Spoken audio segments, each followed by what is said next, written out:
Good evening, all, and welcome to Sunday night. I'm not even looking down there. Welcome to Sunday night. Man City Man TV, Southampton 0, Manchester City 1 reaction. And we thought we'd come on. Like I said, I couldn't do yesterday because I had to go out straight away.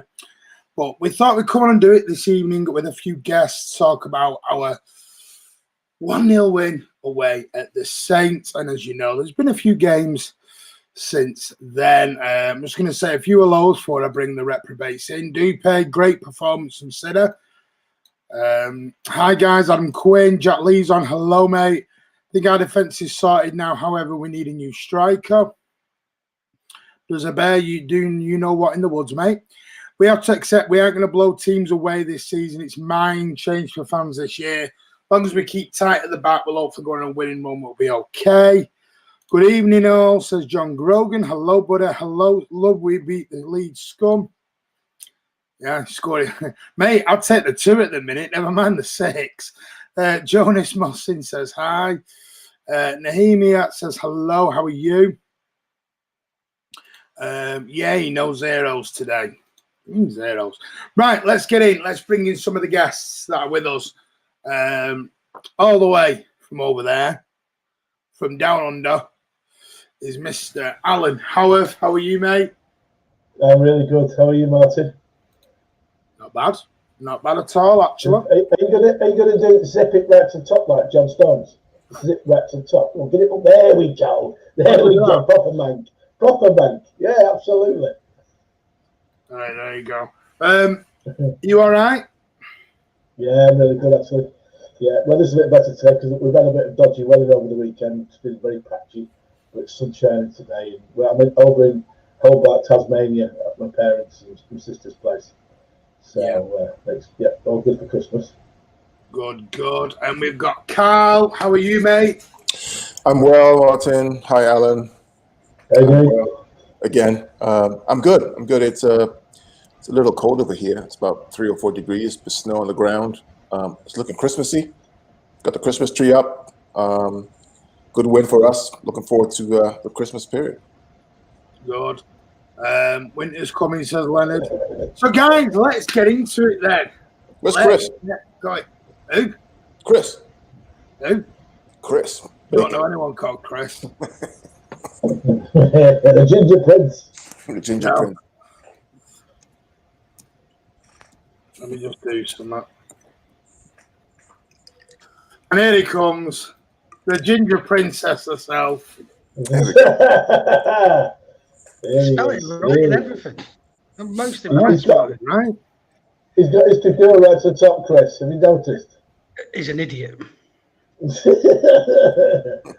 Right, let's get it. Can I just say one thing before we get going? Andy Blue Moon, thank you so much. I got your email, mate, and I have responded back. Thank you so much. It's really kind of you to say those words. Really, really do appreciate it. Don't know if Chris has even seen it because I don't know if Chris even looks at the emails half the time. Seen it? Have you seen it, Ginger? Princess? No, I don't look at the emails half the time. Mine. There you go. I just told him that.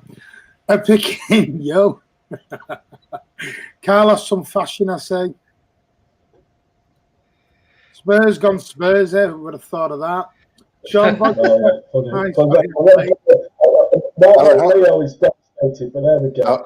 I was going to ask you, how's your mate?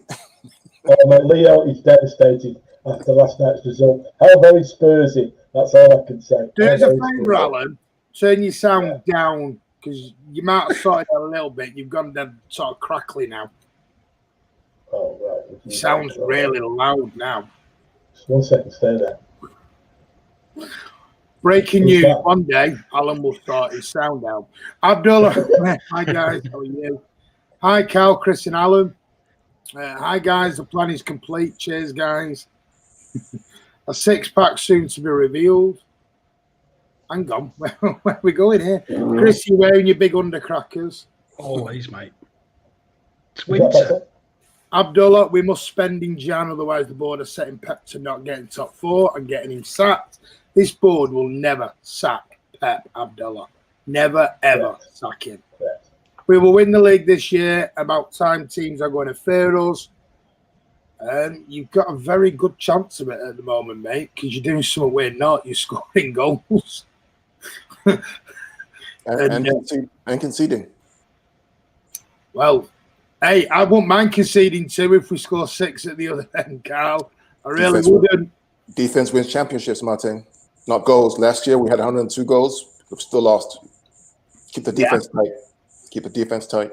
You win the championship. Well, we'll get onto that in a minute because I think you need both to win leagues. But Chris got his beer on ice tonight. Yeah, he's on coffee, I think. Hello, boys. Dudley, how are you? Hi, sorry I'm late. No, we just got going, mate. Nahima thinks United win the league. That's hilarious. Unfortunately, we'll get into this. Anyway, City went to Southampton yesterday, who were at the time 3rd in the league. I think they're now 5th, 6th, something like that.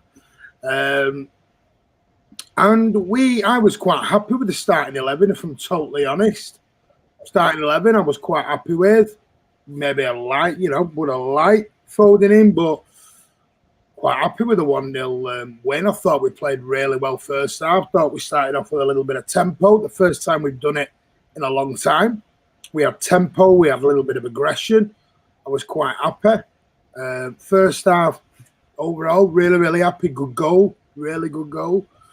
But let's go around the table, see how you guys, your initial thoughts on the actual game. Alan, what are your initial thoughts on the actual game itself? Now you've had 24 hours to have a think.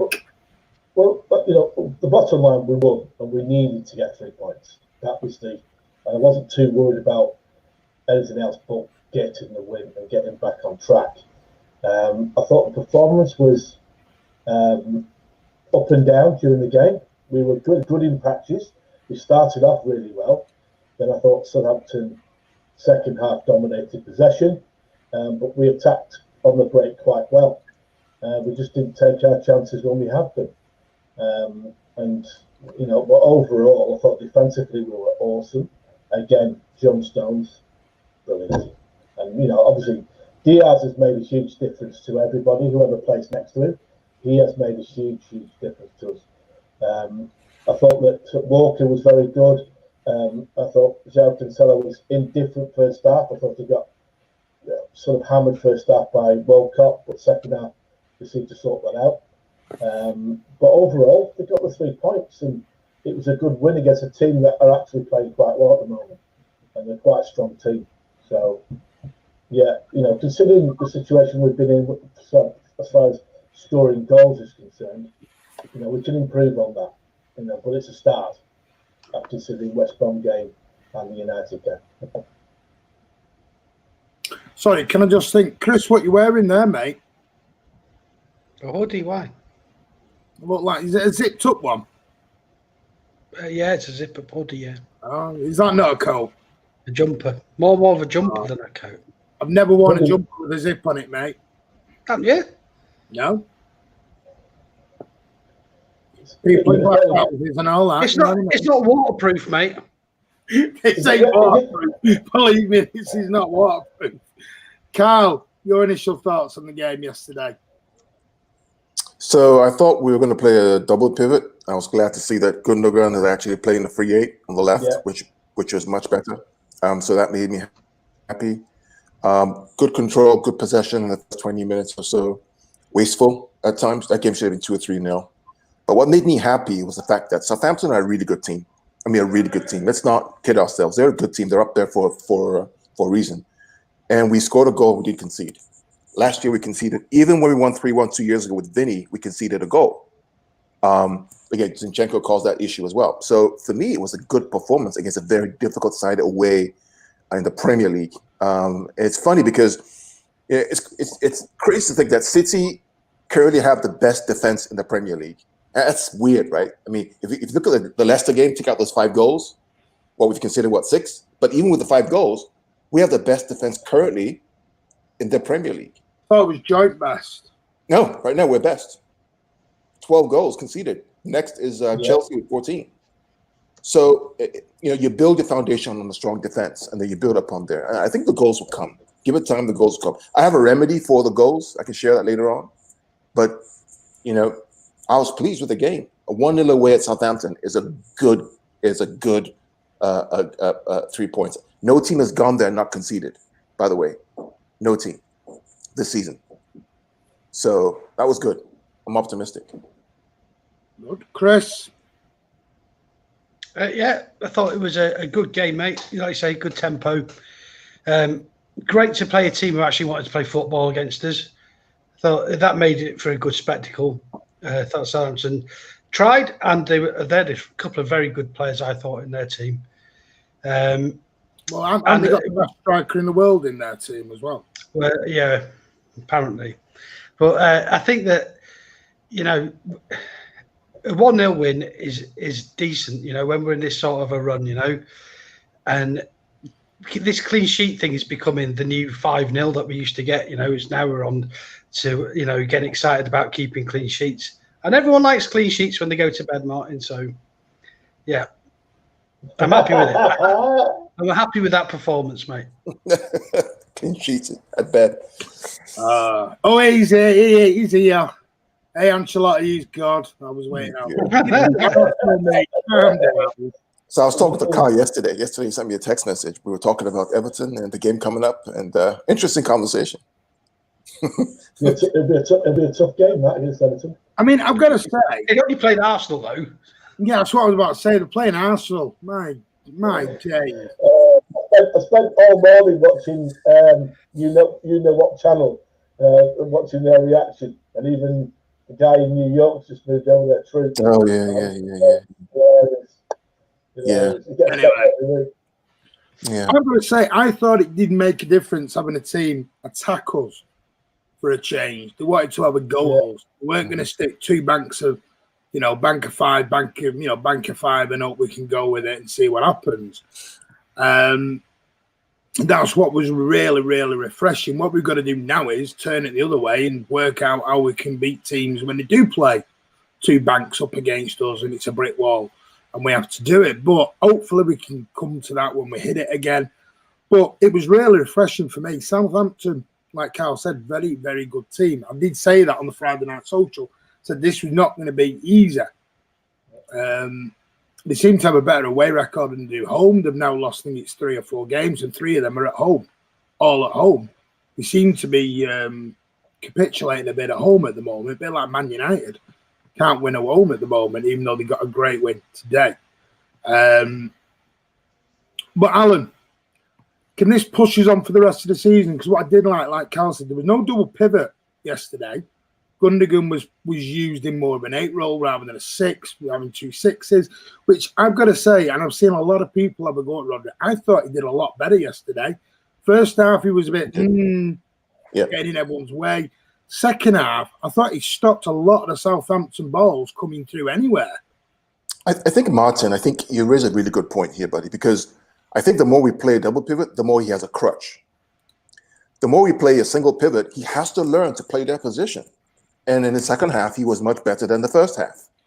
Right. They played both this today. When Southampton had the ball, Gundogan raced back into that double pivot, especially second half, because if you remember, first half, Cancelo had an absolute nightmare against Volkov. We kept skinning him on the right on that side. But second half, he kept coming back and defending in that position. And then when City got the ball, he went forward, which they looked a lot better. But I must admit, City looked a lot better with Bernardo Silva as well in the team. Yeah, busy player, makes things happen. Yeah. Yes, he missed his 2 opportunities yesterday because he didn't have a right foot. But you know, overall, they look a better side when he's there. I think personally, they look a lot better when he's there. But Gundogan at the moment is playing really, really well. Rodri, I just think he struggles with the pace of the league. He's a good footballer. If the game's there to control the pace for and slow the game down at his pace, he's fine. But when the game's played at a really high tempo, he tends to struggle with it. And the first half was high tempo. Chris, where are you at? What with what? Well, what we're talking about. Do you not keep up with what we're actually talking about? Do you switch off? Yeah, totally. didn't realise I had to repeat the question to every single individual as I'm going along. Alan starts talking, I just fall asleep, mate. Sorry. It's like the kids in class, this. I've got to go around and explain. Even they get the question more. Come on. I wasn't listening. Double pivot. Was it more? Did Rodri? Oh, shut up about the bloody double pivot. There's no such thing as a double pivot in football, right? Doesn't work. I thought Rodri was poor for the first half, for the first 60 minutes again. Slow. Yeah. I thought Gundogan had a good game, but like he didn't play so deep yesterday. Still would like to see Kevin playing deeper. So, yeah. That's all I've got to say on it. I agree with Chris about Kevin. That was so.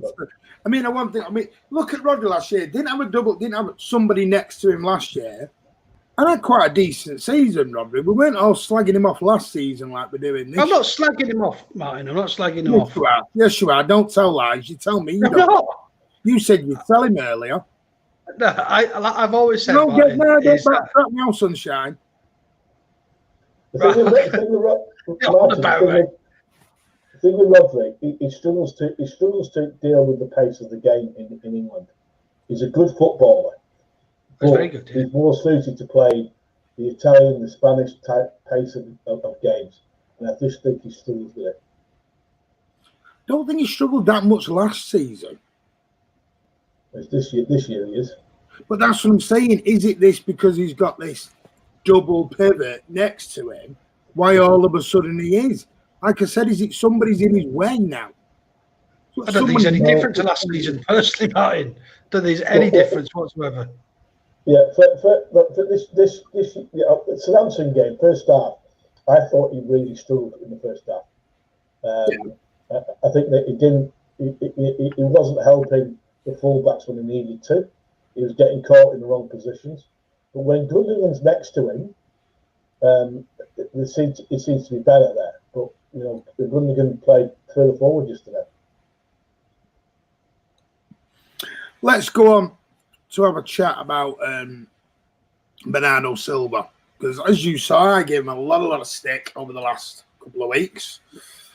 But he was a lot more energetic yesterday. I thought he tired towards the last 20 minutes, which I think is going to be natural because he hasn't played a lot of games. But I thought that was the Bernardo I want to see more of. Energetic, trying to get down, trying to find the gaps, trying to move the ball a bit quicker. We're going to get onto the shooting issue in a moment. Don't worry, we're going to open that little can of worms. Because I didn't realise Arsene Wenger was in charge of us all of a sudden.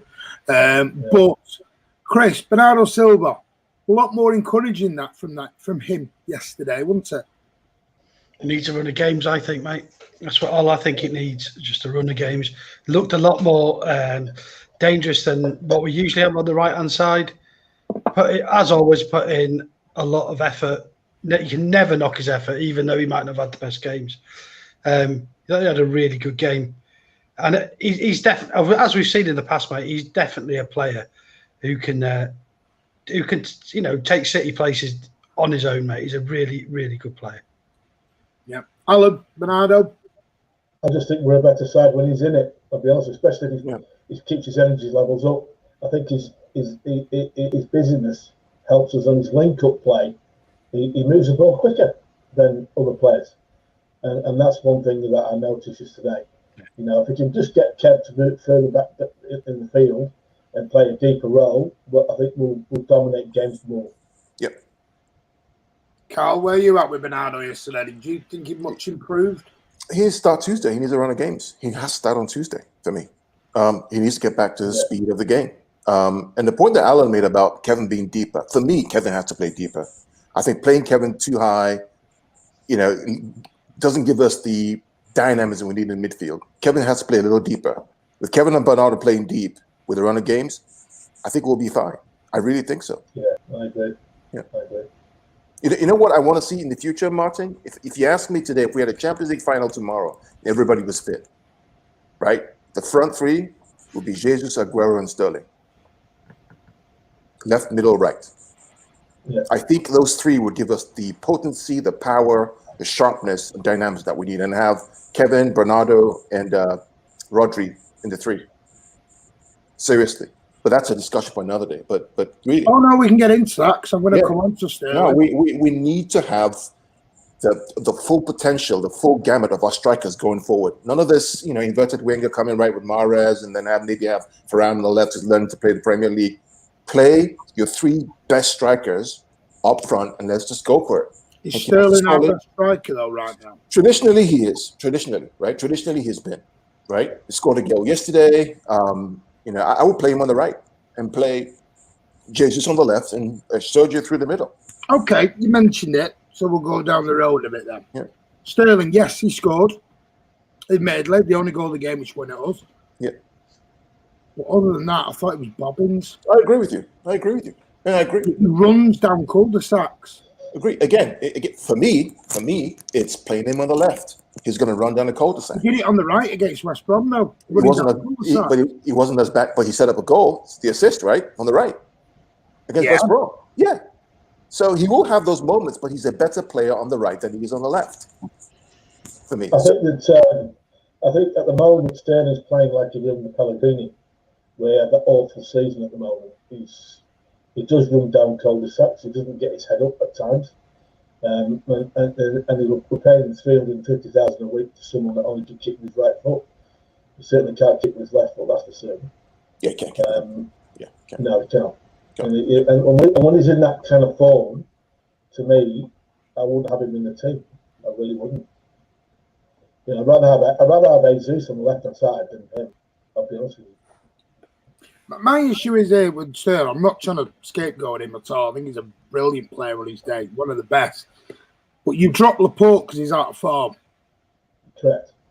Is Sterling doing a lot? I don't go around the table here with this. Is Sterling doing enough to be in the team then if Laporte's out of the team? The issue, Martin, you have is you drop Laporte because you have Diaz and Stones who are doing well. You drop Sterling. Is Mahrez any better? Has Foden proved to be any better? Not really. Has Varane proved to be any better in the league? Well, not really. really. Hasn't had a run of games. He hasn't had a run of 5 or 6 games, though, so we don't know. Bernardo, like you just said, needs a run of games. Hasn't had them. So We've got players who can go there. Yeah, it's a fair point. It's fair. I'm not trying to. I'm just thinking with Sterling at the minute. I mean, his goal yesterday won us the game. Fair play. Absolutely fair play. And I think he'll score your goals. Other than that, right now, I don't see what else he's bringing into the team. He's also a confidence player, right? He gets a goal the next game. He does well. So it's been tough for the team this past couple of weeks, really. And so to get that win yesterday and keep a clean sheet and Sterling winning the goal, let's see what happens on Tuesday. For me, I'm still hopeful. My issue this season, Martin and Chris and Alan, was the defense. Can we sort out the defense? Because we really want to win trophies and championships. Sort out the defense, get it done. The offense will come back. The strikers will come back. They will. We scored 100 goals last season. The year before we scored 98 goals or something ridiculous. The year before was over 100 goals. It just doesn't go away like that, right? Give it time. It'll come back. So the defense, on the other hand, if you have a shit defense, it takes either a new player, a new system to sort out. And Pep's done that. We'll go to we haven't got wingers. Yes. Oh, 1 minute. We haven't got wingers, Martin, proper fast other than Varane and Sterling. It's great being fast goals, but if you're running down the wing and you can't beat a man, and you're running down and can't put a ball in, it doesn't matter how fast he is. Yeah. Let's not forget, yesterday we had no strikers on the field. Right? Jesus and Aguero were out. So playing Varane, who's a winger in this false 9 role, still got the window, still controlled the game. So we have to look at those things. It could have gone. What if we lost the game yesterday? It could have gone the other way. Oh yeah. I'm looking at it from both sides. Even though we won, there's still things we need to look at. Oh, absolutely. I don't want to go down this road. We won. Everything's great. Hunky dory, and away we go. Yeah. It's not that simple. There are still gaping holes in that team right now that I wish would be addressed in January. I don't think they will, because Pep has absolutely nailed on nothing is happening in January at all, which I find madness, personally. But Chris, where are you at with Sterling? Am I being harsh on him? I don't just go, yes. Yes. No, not at all, mate. I think that I think Sterling's been way below his best for about since last October. I'd say that's when I kind of thought doesn't do enough. He does get some goals. Don't get me wrong, he gets his goals, and that's great. But like I said to you on the phone earlier, I can't remember the last time he beat a man on the wing. Can't remember the last time he did it. I think it is. He's one of those that you can never see getting dropped because he scores. He does score goals. Yeah. But does he deserve his place? Probably I'm just thinking of the Laporte situation. If we drop Laporte out because he's not doing the right things, because let's be honest, we didn't know Stones was going to play like he has. No. Laporte was not dropped because we were bringing Stones in to be absolutely brilliant. Listen, Laporte, this is Pep's words, was dropped because he was making too many errors and he was not doing what he needed to do in the game. So back down to the place, is Sterling then? Well, Monty, I think you raise a good point here, buddy, because Laporte was dropped because he wasn't playing well, right? And so Stones came in, which tells you, in Pep's mind, the emphasis is not really on scoring goals like we did last season. It's about fixing the defense. Because if Sterling is not scoring goals like he did last season, then clearly he should be dropped. But he's willing to give Sterling another chance. But Laporte, not a chance because he made a mistake against Tottenham and probably against some other team. I'm not sure. Didn't play well. So it looks like in Pep's mind, he wants to sort out that defense. How do I make sure this team is ready for the round of 16, the quarterfinals of the Champions League to be solid defensively, and then figure out the offense later on down the season? Yeah, maybe that's it. I don't know. I will say, Carl, one thing that I would say, I don't think our defence is totally sorted yet because Cancelo yesterday was caught out several times. Oh yeah. And it was, Diaz basically was, was covering all those mistakes or getting caught out of position like Cancelo was. So left back needs sorting. The rest of it looks fine and dandy, but Cancelo going forward is quite progressive. But as a defender, Jesus, I've got to be totally with you on that. Cancelo, my watch along back, guys?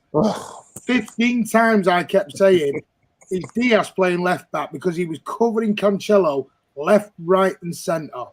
Cancelo he got slaughtered. It was the same ball every time over the top to the right hand side. And we're going, sure, Cancelo's meant to be there, and he's not there. And we've murdered Zinchenko in the past for the same thing, haven't we? Exactly. Yeah. But Diaz, Andy has said it. To be fair, Andy said it for weeks. He's not a defender. Can't defend. He's not a left fullback. He's a right fullback. Let's get it right. Yeah, that's right. I wonder if Pep will play Laporte at left back like he did against Liverpool 2 years ago. Imagine a Laporte, Diaz, Stones, and Walker. I mean, you don't get the offensive threat down the wing that you would, but then you have you can play a left winger, right? That to me would be solid. I just think they should play Aki there occasionally.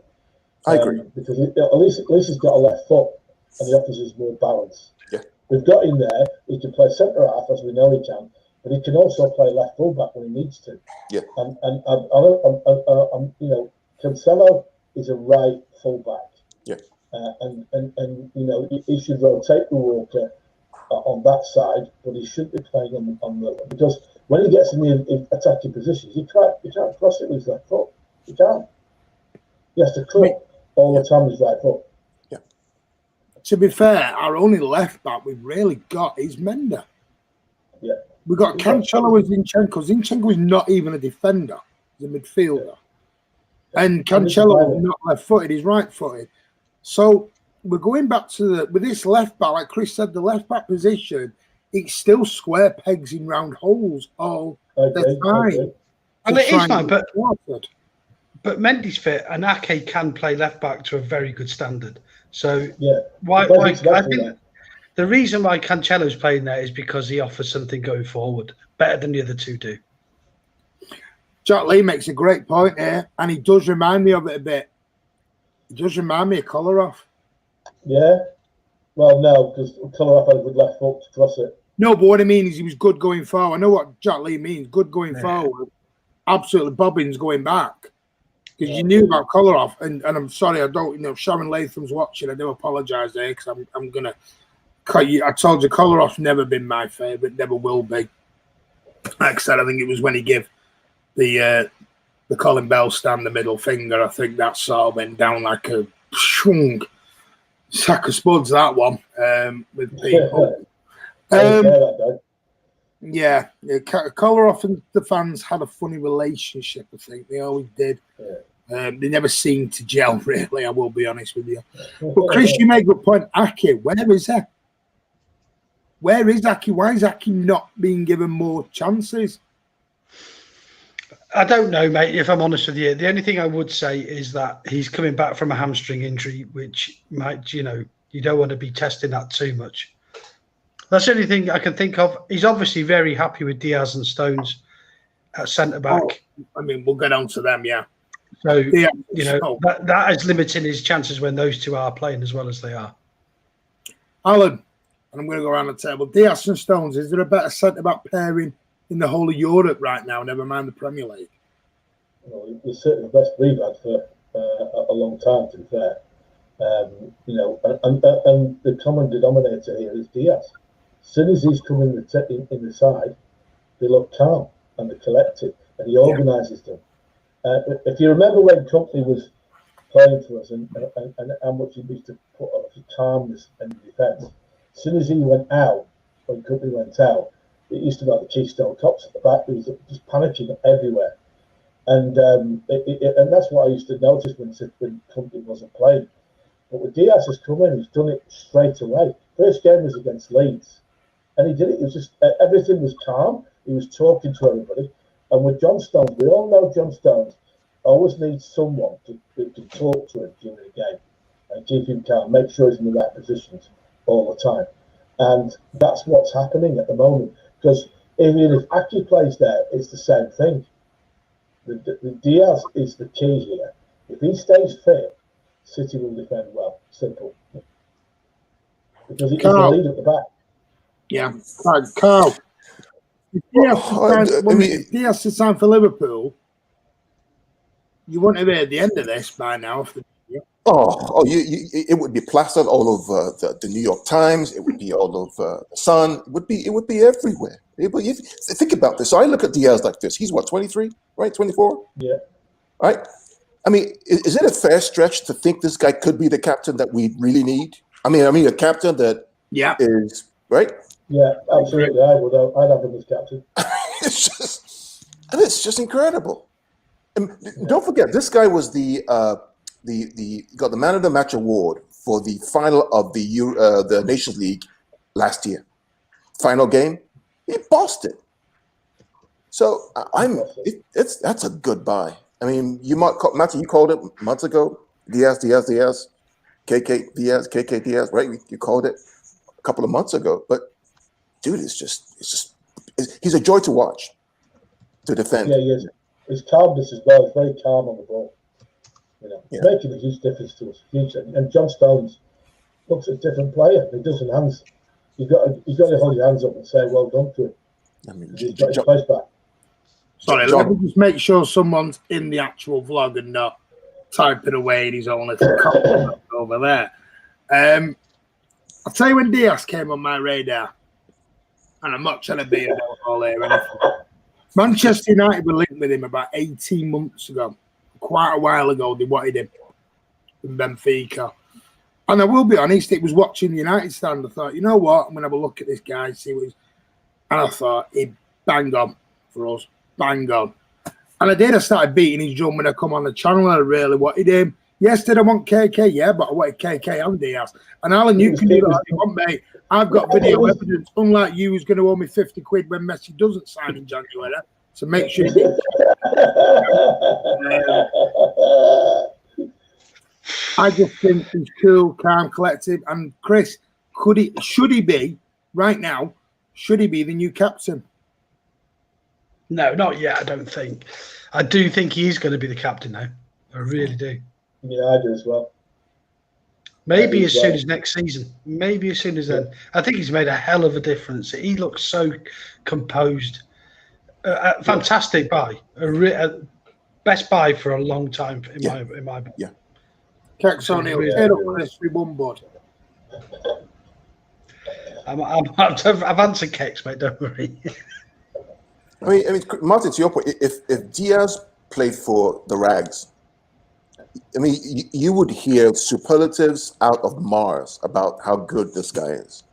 If he played for the Scousers, you would hear all kinds of statistics, data about the guy, his birthplace, what he eats for lunch, for breakfast, what his girlfriend loves. You would hear all kinds.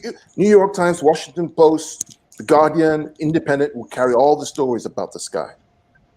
Right? Oh, yeah. But he plays for the He has been fantastic. I think, thankfully, we didn't go with Martin's number 1 pick, which was Koulibaly. So, Absolutely. Might to be fair. But, Diaz has done very. I'm really worried about you, Martin. You're red in the face. Take your coat off. I'm absolutely not. I'm actually quite cold. Is it raining in your bedroom? You have to do one. Anyway, swiftly moving on.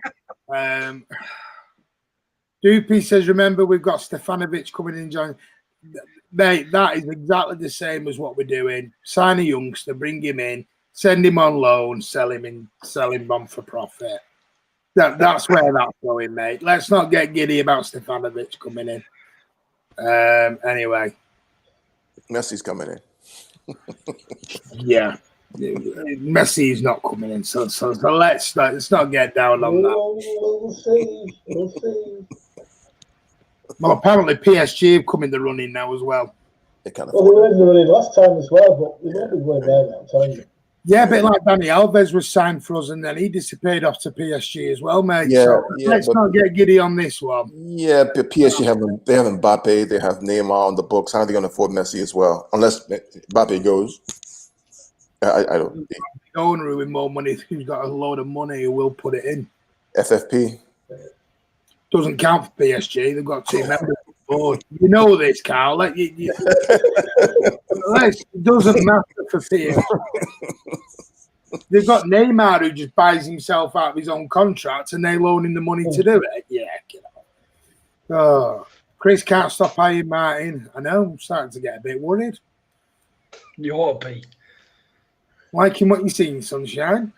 Anyway, one thing I do want to talk about is we talked about the fantastic pairing of John Stones and Diaz, who are just, like I said, for me, the best centre-back pairing in the whole of Europe. Have we got Arsene Wenger as manager? Have we switched managers and I don't know about it? For anyone in the comments to understand what I mean, go back and watch Arsenal of 2004-05. When it was Henry and Lundberg and Perez, and there was literally 15,000 passes into the box. We must score the perfect goal, and it's a tapping on the line.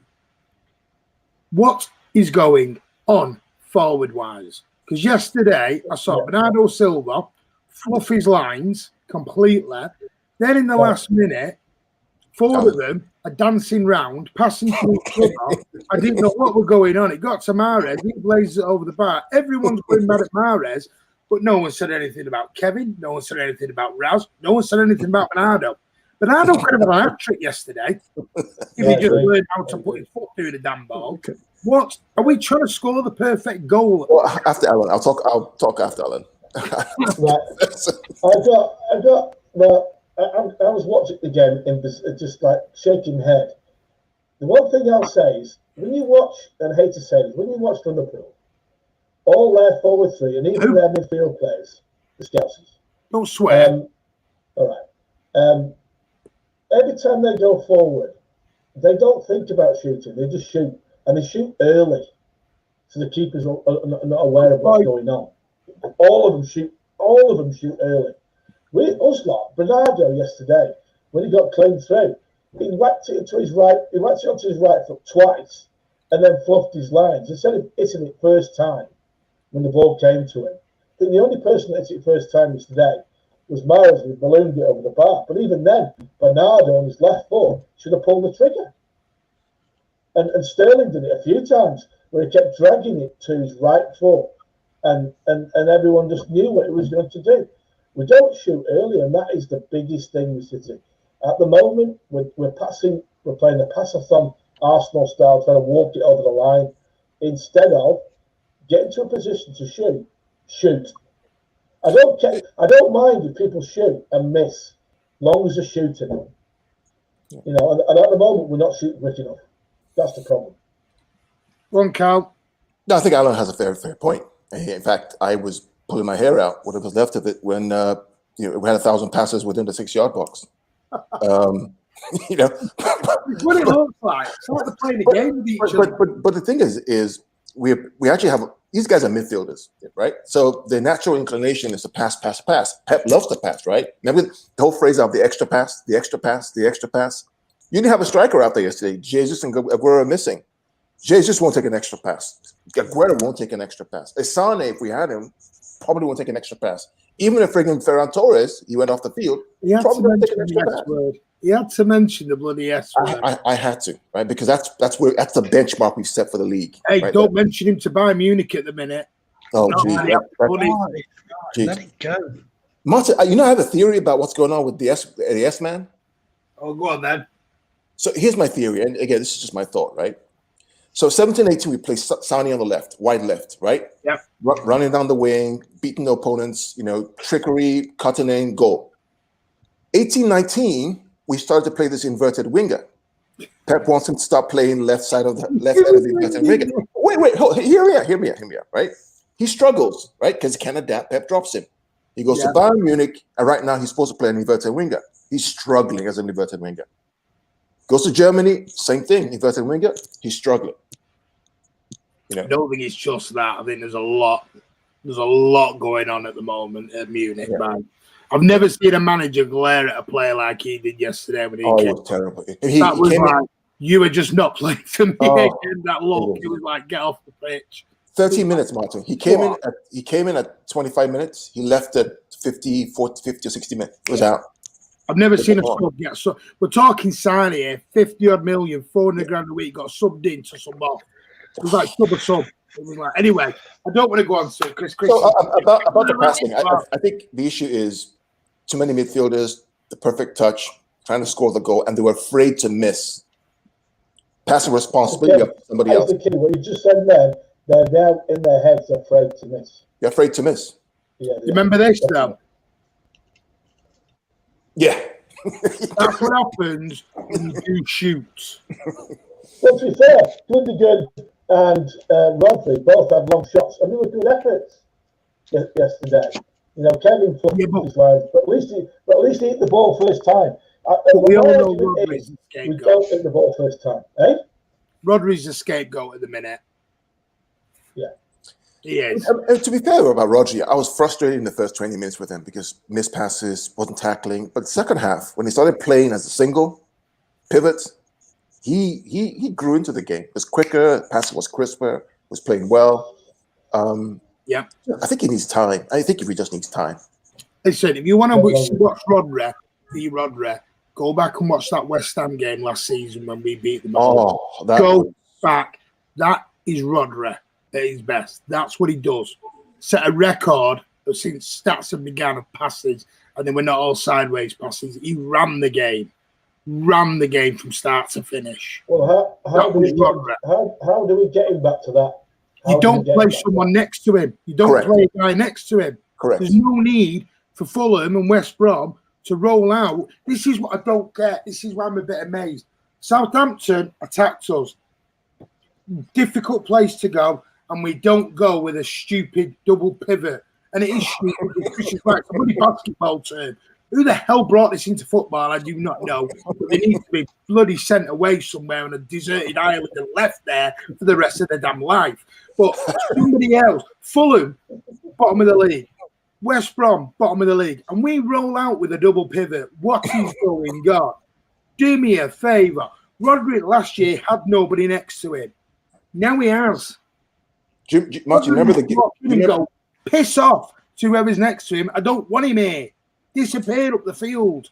Do you remember the game West Ham away, first game of the season last year? Yeah. Rodri in a single hole as a single holding midfielder. He was breathtaking. Right? I think the Lyon game dealt a psychological blow to a lot of the coach, probably the coach and the players. They're so afraid of that counter-attack against United twice, against Tottenham away, that they said, okay, the way to show this up, to give the back four confidence, is to play a double pivot. And we're paying for it. But hopefully, maybe based on yesterday's game, we go back to tight. Well,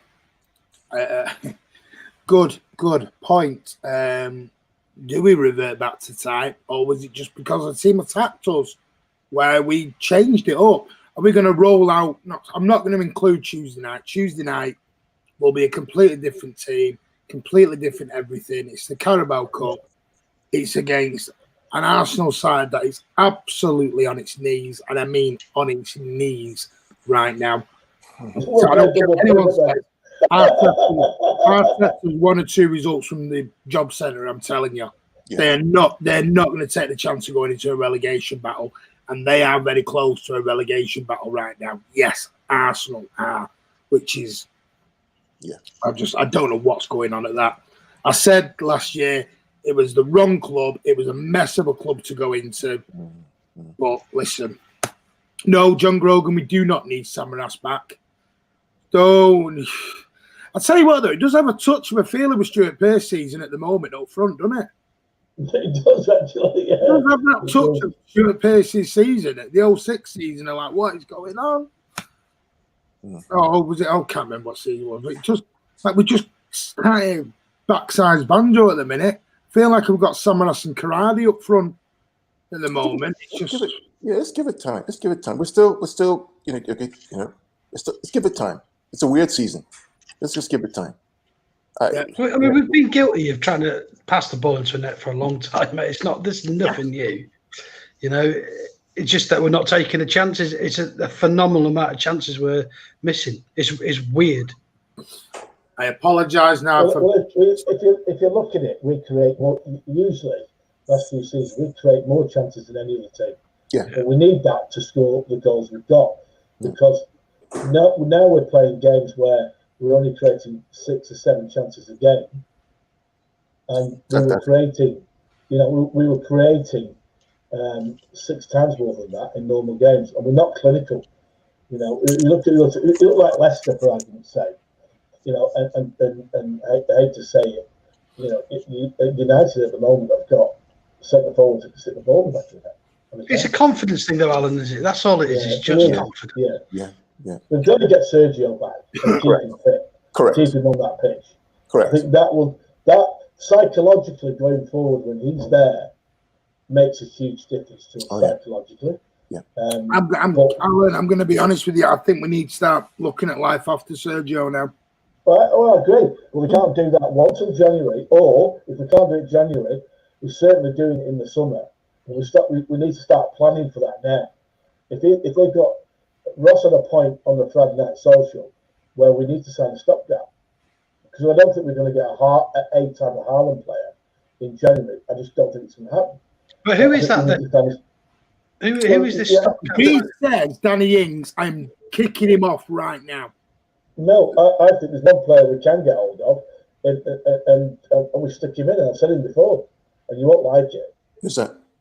Sturridge. He hasn't played he hasn't played for months, man. He hasn't played for months. We'll get him in training now. Doesn't have to sign. Get him in training now. Got enough of that crap. Right, let's move. Daniel Sturridge.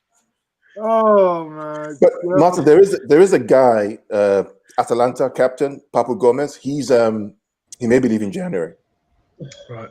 And he's 31, but he's a good player. I mean, a good player. He's a David Silva kind of player. Really good on the ball, quick passing, one touch, breaking lines, a leader. And he may be free January because I think he has a fall that fell out with the coach. Cheers, Charlie Everett's not impressed with you, mate.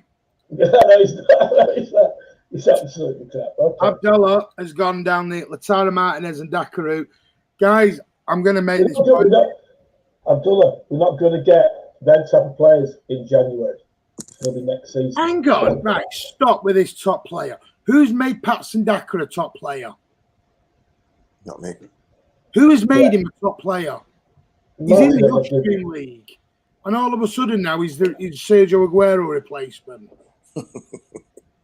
I tell you, good or bad, I've never watched him play because I don't sit watching the Austrian League week in, week out. Yeah. If I'm totally honest. And Lautaro Martinez has got something like a 1 in 2.5 games record, and he's not 1 in 3 at the moment. Yeah. He's not clinical, is he? He's not a surgeon. All right. Well, let's have some names. We'll stop because we're not going to get a top line striker in January. I can't see it. You're not going to get a stopgap. This is what I'm saying. That's why he said absolutely not. Right? You're not going to get a stopgap. You're not going to do it. You just won't. Strikers don't come on the market good enough. He's saying stopgap, but he's not. We're talking 6 months to take us on to challenge for the title and everybody else. For a stopgap, you are talking a top striker still. So you're either going to have to go halfway down the league and you go to an Everton and try and get a Calvert-Lewin out the door or some. That's your stopgap, but you're still talking 50, 60 million on your stopgaps. No, it won't happen. It won't happen. So this is what happens on the Christmas period and Sergio goes down again and is out for 3-4 months? I think he'll go for the rest of the season. Alan, if you ask me what we should do, if Sergio goes down again in Christmas, take 80 million, go to Barcelona and slap the money down. Seriously. Go to Barcelona, take 18 million, say here's 18 million from Lionel Messi right now because you're going to lose him for free end of the season. Get him on board. That will just change the whole dynamic of what we're talking about. Now that's a shout. No, that's a good shout. That is a good shout. That is a good shout because he is a good player. Oh, 997 Daka's a risk-free signing. Don't think anyone is because people, from what I've heard, you're talking 30 million. City knock on the door, probably 40 million. 40 million is a lot of money to stick down on a risk. You might as well give the lap a go. Pardon? Might as well give the lap a go. This is what I'm saying. Yeah. I agree, Chris. I agree, but he's not going to do it. He's just not going to do it. I am not saying Patson Daka's no good. I'm saying I haven't seen him play. Played the lap. Unless all of you in the comments have watched the Austrian League week in, week out, I don't know how we can. I can judge Ireland because I've watched him for Dortmund now. I watched him a little bit for Red Bull. I did watch because I watched him. I don't sit and watch the Austrian League. I don't really watch it. And maybe that's my ignorance here a little bit and everything else, but I don't. So I can't sit and tell you, judge a guy on Patson Daka because I know his goal scoring record's good. So maybe I'm wrong. Maybe drop 30 million on him. But again, I think City knock on the door. You get a 10 million price rise hike in price anyway. Try 20 or 30 on top. So you're then looking at 30, 40, 50 million again. It's not going to happen. Under a risk. It's not going to happen. It's not risk anymore. Chris, have you got anyone you could think of? Like I said, mate, I'd rather Delap was given a go than we go looking for stopgaps, mate. Yeah, true. Yeah, I agree with you 100%, Chris. But the problem is, Pep doesn't, and he will not play. No, I know, but I don't think Pep's going to go and get a stopgap either. I'm with Chris. I don't think he will. Someone said Edin Dzeko, that'll go down well with Chris. Leonard, too many people. Problem with Dzeko, but let me pose a question here, Martin. Do you think the priority for Pep and the club at this point is the Premier League or the Champions League? And that's what they're preparing the team for. I'm going to say something. Players for getting them fit, resting them. Like yesterday, Aguero could have, maybe 10, 15 minutes, give him some more time to recover, get him prepared for the Christmas season, get him prepared for February. Is that if that's the priority, then fine. But if you want to go after the league, because the Champions League is 7 games. It's 7 games, right, to win it. Versus 38, 40 games, left, or 28, 30 games left in the league. I just think that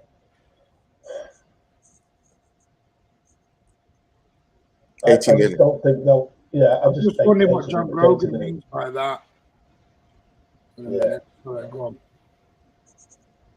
I don't know what he means by that. Yeah. I think City have got to prioritise the league, because if they don't finish and go for the league, we run the risk of dropping out the top 4 this year. To answer Charlie's question here, do we want a ready-made superstar? Do we want a future star? I think for an Aguero replacement, it has to be ready-made. Ready-made, 100%. Yeah. An Aguero replacement has to be ready-made in. Aguero's ready. If you wanted to replace a Jesus, then you could throw in a Patson Daka. I think we're talking Aguero's replacement. We are talking top notch. Yeah, Martin, totally to your point, Aguero was ready-made when he came from Atletico. Ready-made. First game in, scored 2 goals, didn't he? Or scored 1, assisted 1, right? He scored a lot of goals for Atletico Madrid, hasn't he? A lot of goals. Yeah.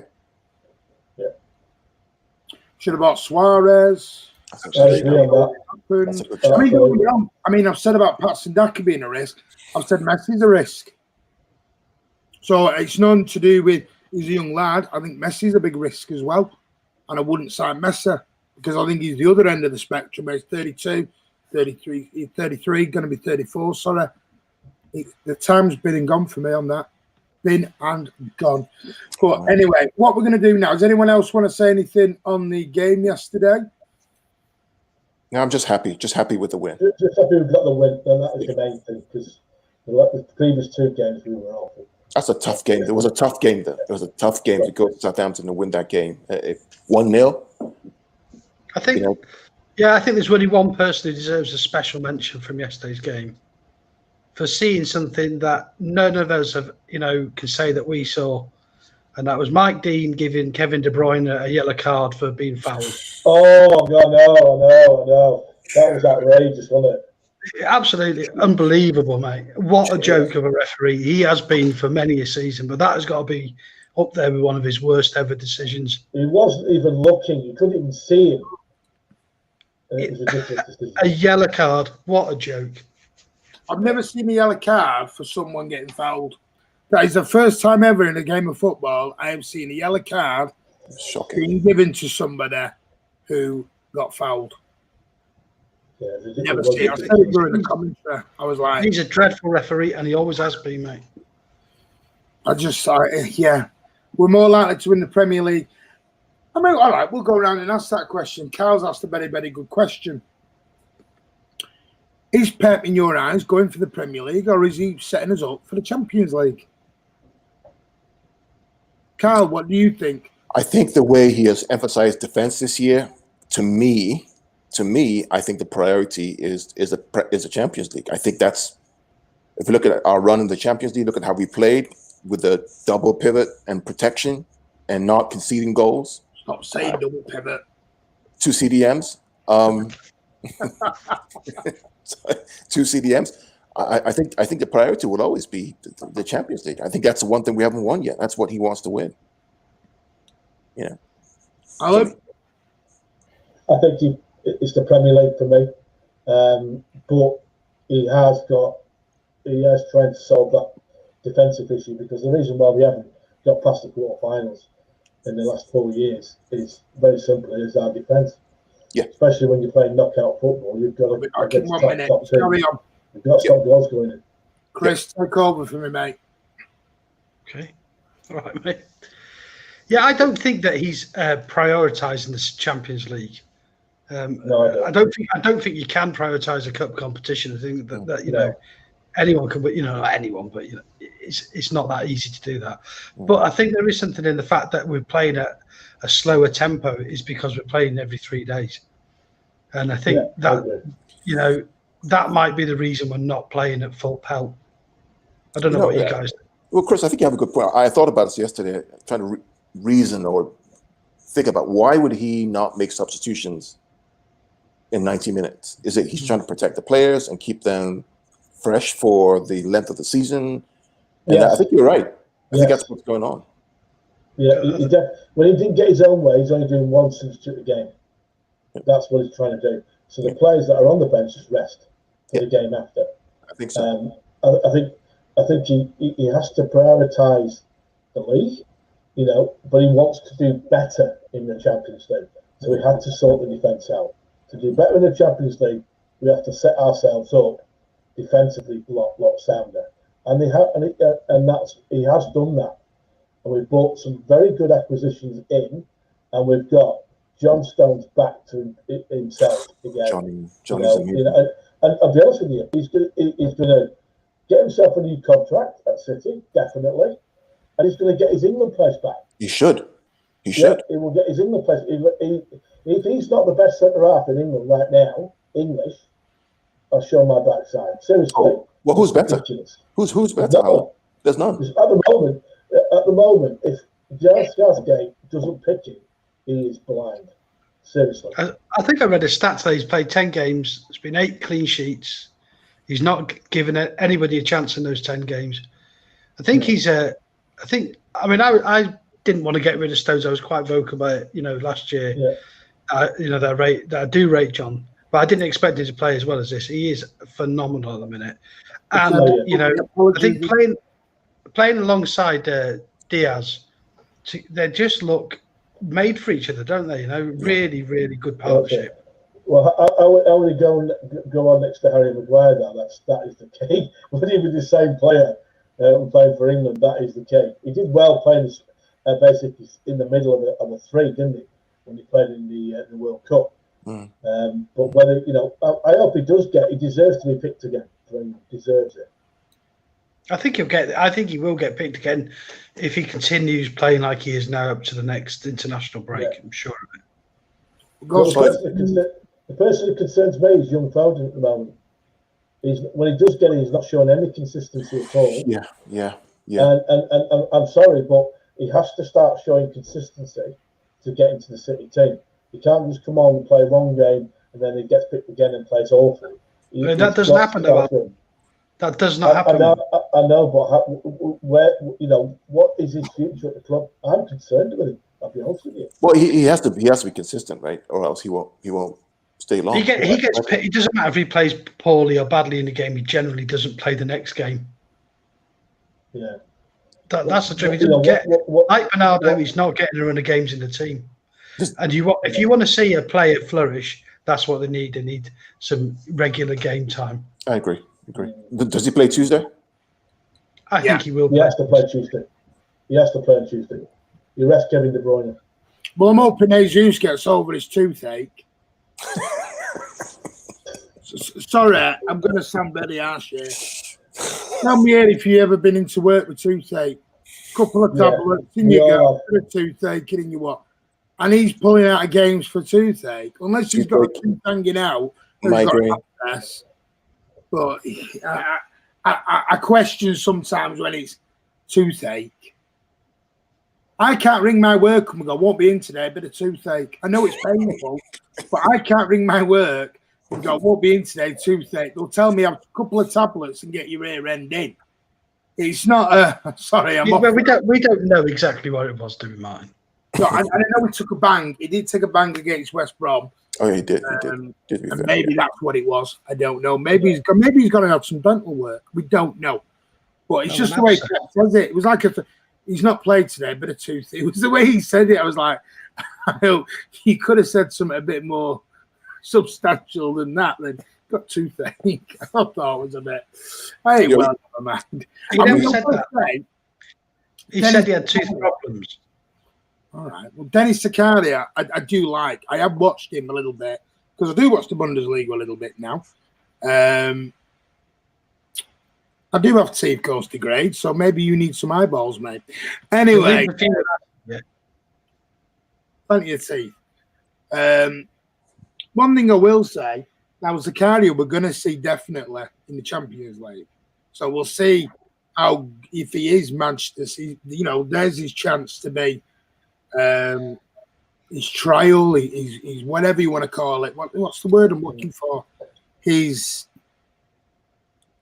What's the word? Audition. There you go.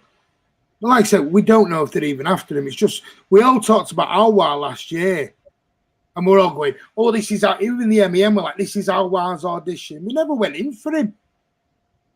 Yeah. So we don't even know what we're doing.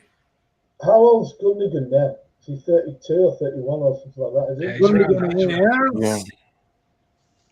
Dennis Yeah. Dicari is 24. Yeah. So Gundogan obviously, is- Gundogan's not going to. Gundogan's only going to get slower, isn't he? He's only going to get slower. Yeah. Especially with his knee injuries he's had. So yes, we should be looking at someone like him as a future to play that role. But that's fine, yeah. But so's Arwar as well. And then when Gundogan gets too old, move him in. I've got to put this to Carl. One shot Yedikov said McTominay looks better than Rodri. We need to sort this now before we fall behind. United are going to do a Liverpool if we aren't careful. No, they're not. No, Yeah, I mean, just come on. And McTominay better than Rodri? Are you kidding me? Hey, McTominay scored more goals than Aguero this year. A broken clock is right twice a day. Doesn't mean it's good. Hey, they're above us right now, Carl. That's the problem. And how many times have they been above us? Martin, they're above us. out of the 4 times that City have won the league, we've been behind in 3 of them, and still won. So I'm not panicked about a club that's 3 points ahead that can't win against Chelsea, Tottenham, and City at home. I'm not. As I said to you on Twitter, though, we can't though. So until we get beaten them, then I'll agree with you. We have not beaten them yet. Even Arsenal, we've beaten Arsenal. They haven't beaten Arsenal. Are you really that confident going to Anfield and winning right now? Why not? I'm not. Why not? The best chance we've got. The best chance we've got is without their fans being in there. We haven't won at Anfield in like 15 years. The law of averages, Martin. A lot of averages. Will do the law of averages. I love the positivity. Will Delap play Tuesday? You should. I'll tell you who I want to see Tuesday, and it will never happen. Never happen. Right? If it happens, 50 quid to any charity of your choice, Martin. Okay? McAtee. Whoa. I've already got like loads of bets on it. Don't get in no bets. My missus will be having a word with me. McAtee. James McAtee. Now, Chris, do you want to tell us all about him? You've seen him play a few times. I've only seen him once. You've seen him a few times. I don't think he's quite ready, if I'm honest, but this guy is a serious baller, mate. Serious. Yeah, I think I'd love to see him as well, Carl. I'm not sure if he's quite ready. I think Cole Palmer, Delap, Tommy Doyle, they are a little bit further along at the minute. Yeah, you're right, mate. He is some player. He's some player. I mean, I watched the academy because of him. He is just a joy to watch. Ghost, I know you was. I was only having a joke back, mate. Don't worry. Yeah. I would love to see McAtee. I'd love to see Cole Palmer. Cole Palmer, I think, might play Tuesday. But see, Martin, it depends because Pep wants to win everything. I mean, he literally wants to win everything. He won't want a mistake to happen at the Emirates, where we, play a weekend team with kids and we get beat and we're out the cup. He wants to go for it. Would you be bothered if we went out? I won't be bothered this year. I will not. You would, Carl. Why would you be bothered? Because I want to win everything. Are we in a position right now to go for everything? Well, we win this game and it's a semi-final, right? And then there's 2 games left.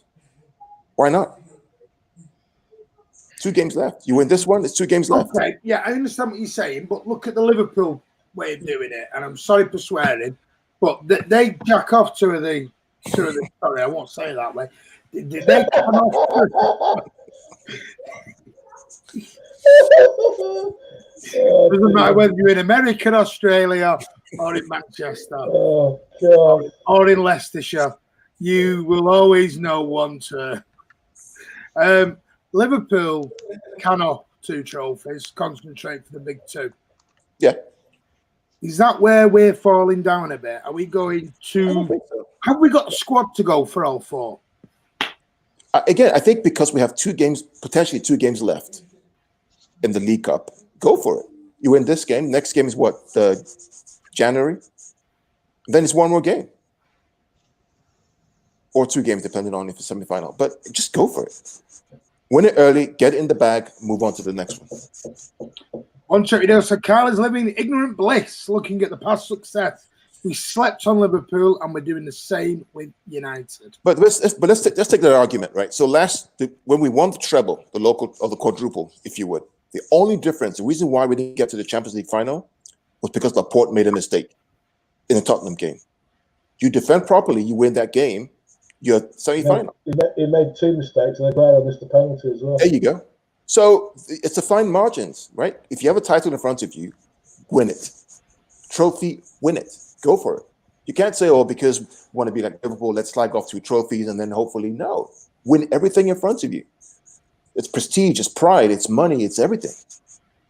Go for it. I'll be honest with you now, Cal. Yeah, whilst it'd be nice to win it again, I won't lose any sleep if we lose. No, neither will I, frankly, right? But I don't want United to win it. I don't want Tottenham to win it. I get Carl's point. If we're out, Tottenham, Jose, right, and United, and you know how the media is going to react if they win it. Oh, it would be like, oh, the best thing ever. It's the biggest trophy in England. Everything best since the Premier League. Don't want that. I want us to win it. That's my own point of view. Don't want No, I get it. Ollie to win it. Well, I'm going to say I also get the other point of view is, are we sleeping on Man United? Are we sat there going, Man United are crap, don't worry. No, they're a good team. They're a good team. They're a good team. But for me, they're a good team. They're not. We'd like to say they're crap, but they're not crap. They're a good team, but they're not a great team. Great teams beat their top 6 opposition at home. They beat Chelsea, they beat Tottenham, they beat City at home. Right? Liverpool's a great team, right? We were a great team. We're trying to find our feet back again. They're a good team, but they're not great.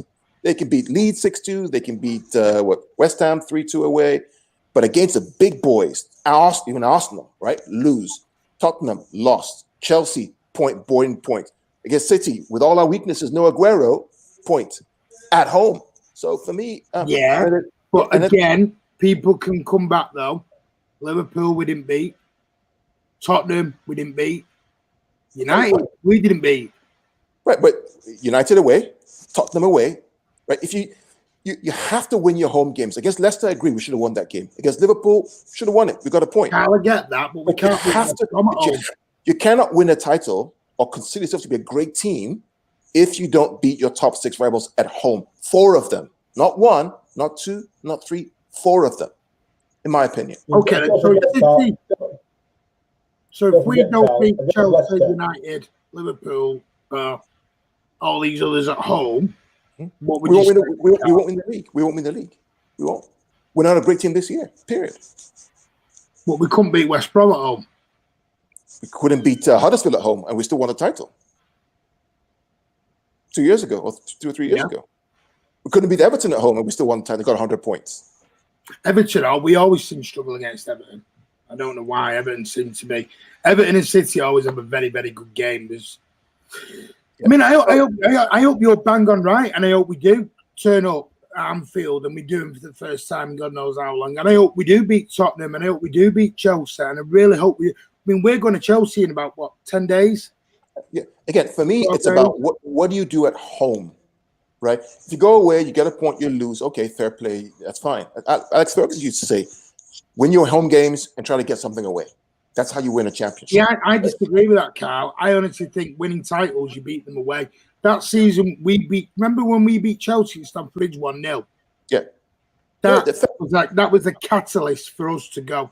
I agree. That was 100 points. No one's done it ever. But the norm is that you win home games, you get something away. Liverpool haven't won. It's the first game they won away all season this year, correct? Mm-hmm. Right? So the season's still young, still very young. For me, the most impressive thing is we fixed the defense for the most part. If we were still conceding 10 goals, 20 goals, 5 goals, 4 goals a game, being counterattacked, I would be worried. I trust that Aguero, if he gets fit, Jesus, they can start firing, and Sterling can start firing, we'll score goals and get us back on track. But we'll see. Carl, it was our centre-halves against Leicester. We got battered. It was our centre-halves. At who? Against Leicester at home, we got battered. It was Ake and Garcia, I believe. Exactly. Well, one trip Videkov thinks I might be doing Europa League next year. Might have read about David Silva. Yes. John Bishop does believe we should prioritise the Champions League.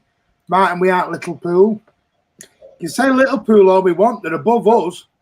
Yeah, good team. This is what's making me laugh with this Liverpool. And yeah, I know Yeah, I'm doing the miles in front of us at the moment. 8 Miles in points front. ahead of us.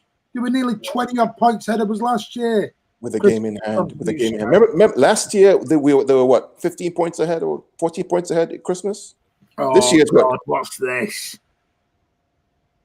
What interview? What's happening now? Oh, not starting this again. 50 quid. I'm not starting this crap again. Wrestling man's going around the corner. I'm not starting the Messi hype train again. I'm not getting on board. Oh, Chris, you getting on board the Messi hype train, mate?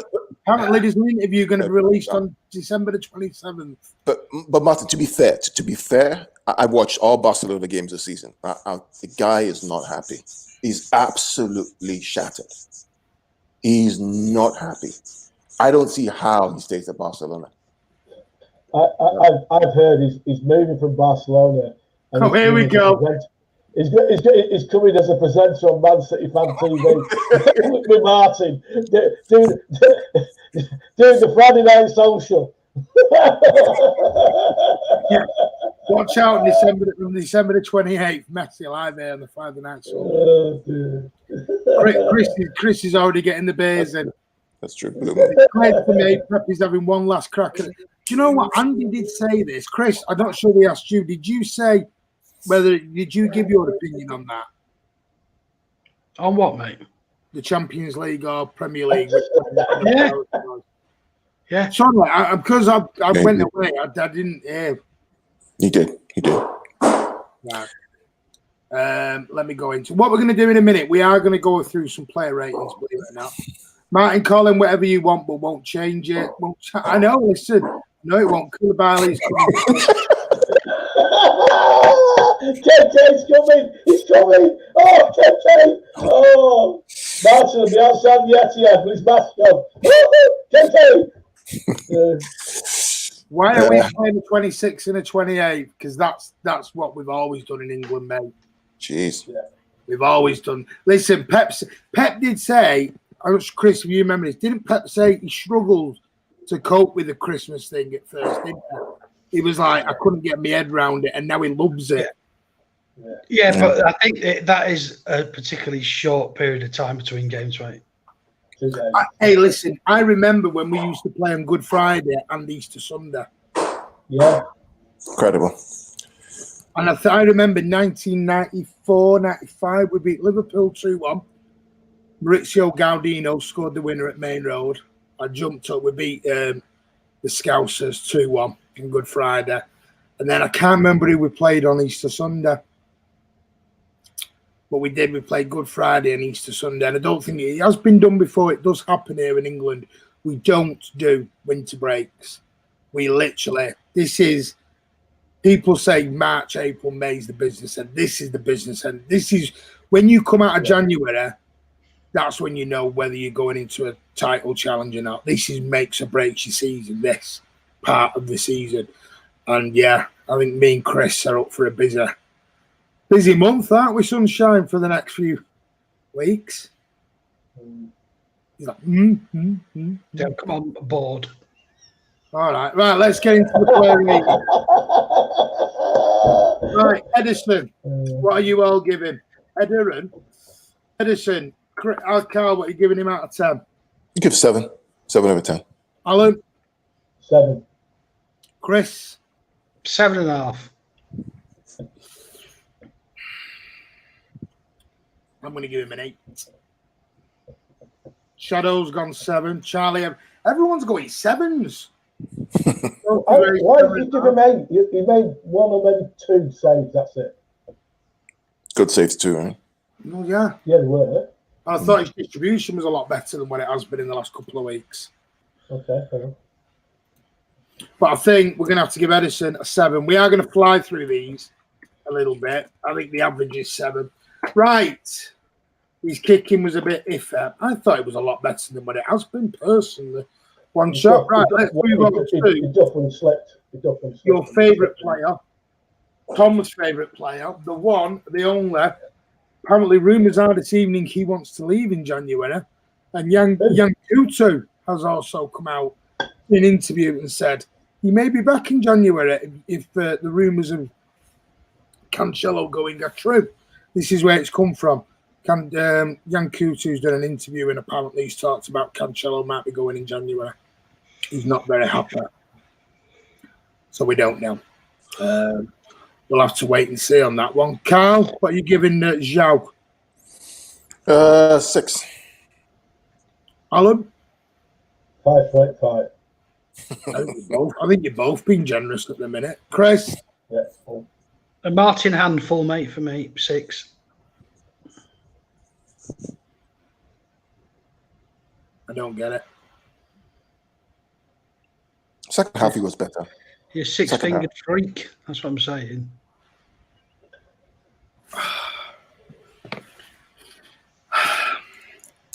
Right, let's get into what everyone else is giving him. You're just being rude now. There's no need for that, sunshine. Brian Gardner, evening, mate, 7. John Bishop, 8. 8? For Cancelo? Kurt, 5.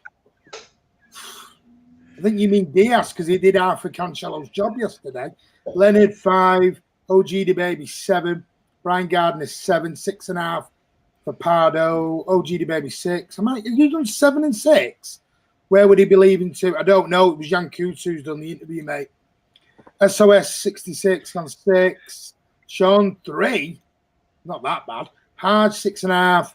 Kiam, he's back. The Portuguese Scarecrow 6. Hope you're good. How's Canada, mate? Pantomime season has started, yeah. 6. John Grogan 4. Made a mistake with Danilo. I think Danilo wanted to leave, mate. Cancelo.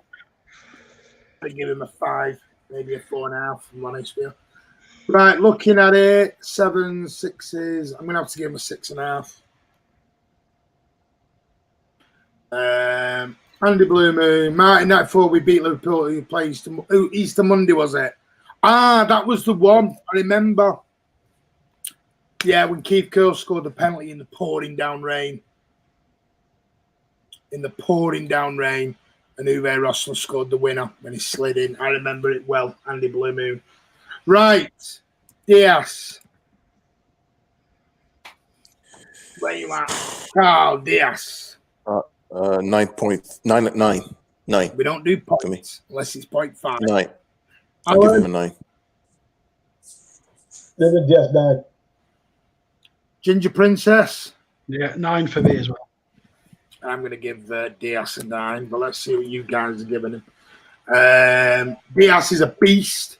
John Bishop, 9. Ghost, 9. Pardo, 8. Just seen a bunch of 70-year-olds swimming in the sea with the Speedos on. This generation modes, if we get to save their career mode on FIFA. Chris, stop running around in your Speedos, mate. RJ, Howard, 8.5. Kurt, 8.5. Andy Blue Moon, 8. Dudley, 8. Kiam, the new Divine. Exactly, mate. It's my point. Kiam will tell Kiam, how long did I bang on about the Jesus. SOS 9, Charlotte 5. I was there. Who Curly were last minute. Messi's interview with Last Section TV will be available this Sunday. It's coming. What is this interview about? It's coming. Whoa, Alan Taylor, I'll save that for Wednesday. You told me to get Diaz on FIFA and he was crap. Anyway, right, I'm going to give Diaz a 9 because I thought he was amazing. Johnny Stones. I'm giving Johnny a 9 as well. Johnny 5 is alive. Hey, that rhymes out. Number 5. Johnny 5 is alive. Short circuit, anyone? Alan? 9. Who's that? I think Carl had a bit of background noise there. I'm here. Okay. Is that someone in your house there? My kids running around. Ginger Princess. Do you know, I was going to give him a 9, Martin, but I cannot think of anything he did wrong. Nope, I'm not, because I'm already So I'm giving him a 10. I'm giving him a 10. I am giving him a big fat 10. So good to see. Also, so good to see. Yeah, brilliant. So happy for him. So happy for him. Resilience, hard work. I mean, brilliant. Everyone wrote him a huge apology because I slagged him, which I'm going to be honest, probably did deserve a little bit at the time, but he's proved me wrong. Talk about resilience. I proved everyone wrong, mate, and that's brilliant. Yeah. John Stones is like a bit of cardboard used to prop up your table. You know it won't last 9. Oh, Ian, we've missed your pessimist, mate. Hey, John. Bad. John, if you're watching, this is Kiam. That's a positive comment from Kiam. Don't feel bad, John. Yeah, that's a positive comment, by the way. That's Kiam being positive. Yeah, it'll last it, but it will go wrong. It's like an ice cube; it will melt. Stones. I love being right about Stones. You know, he'll make a mistake in like 2026 and Kiam will come on to, I told you. Yeah. Abdul, taking over the crowd financial consequence that they won't be able to buy a striker in January. So there goes Messi. Well done, Kurt. MCFC, you begged him. He's coming. He's coming. He's coming. Not according to Pep. Coming. Not according to Pep. Oh, he's coming. You Aussie plastic fair weather fan. Walker. I'll give it a 7.5. Walker. I thought he was okay. Kiam's score of Walker. Alan, I'm only joking, mate. Go on. Walker, 8. 8? I thought he played very well. Anyone who has 10 minutes to cross the ball like he did yesterday and absolutely messed that up. Well, Ginger Princess. 7 for me, mate. I'm with you. 7. I'm with you. And who's the negative one? Yeah.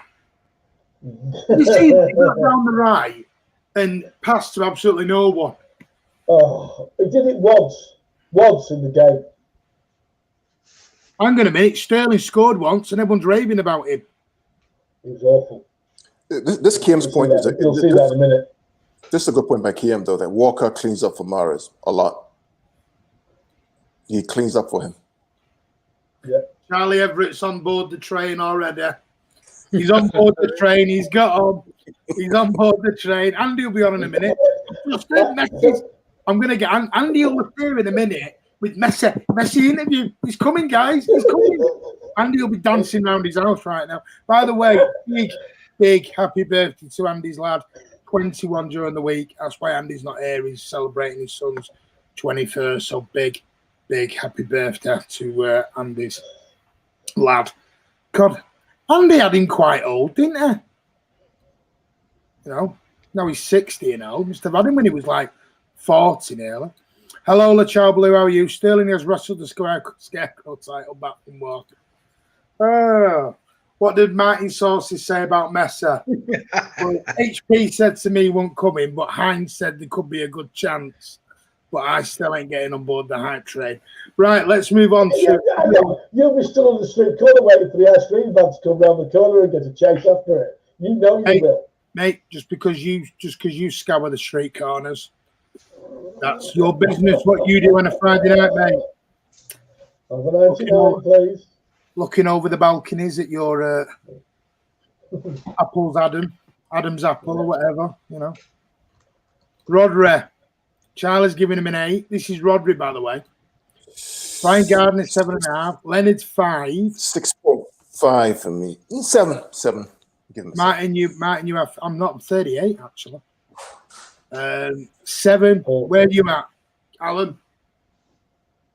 Well, I thought one half was good, the other half wasn't very good, so I'm going to give him a 6. Oh, well, you know what to do. Raven Glass Rock, 6. 7, Rodri. Go on, Chris. What are you giving Rodri? 6. Generous 6. Low enough for Javi Gardner. Oh, come on. That's even negative for you, mate. He's got a point. Is he in the middle of an orca's belly or something? You've been eaten by an orca.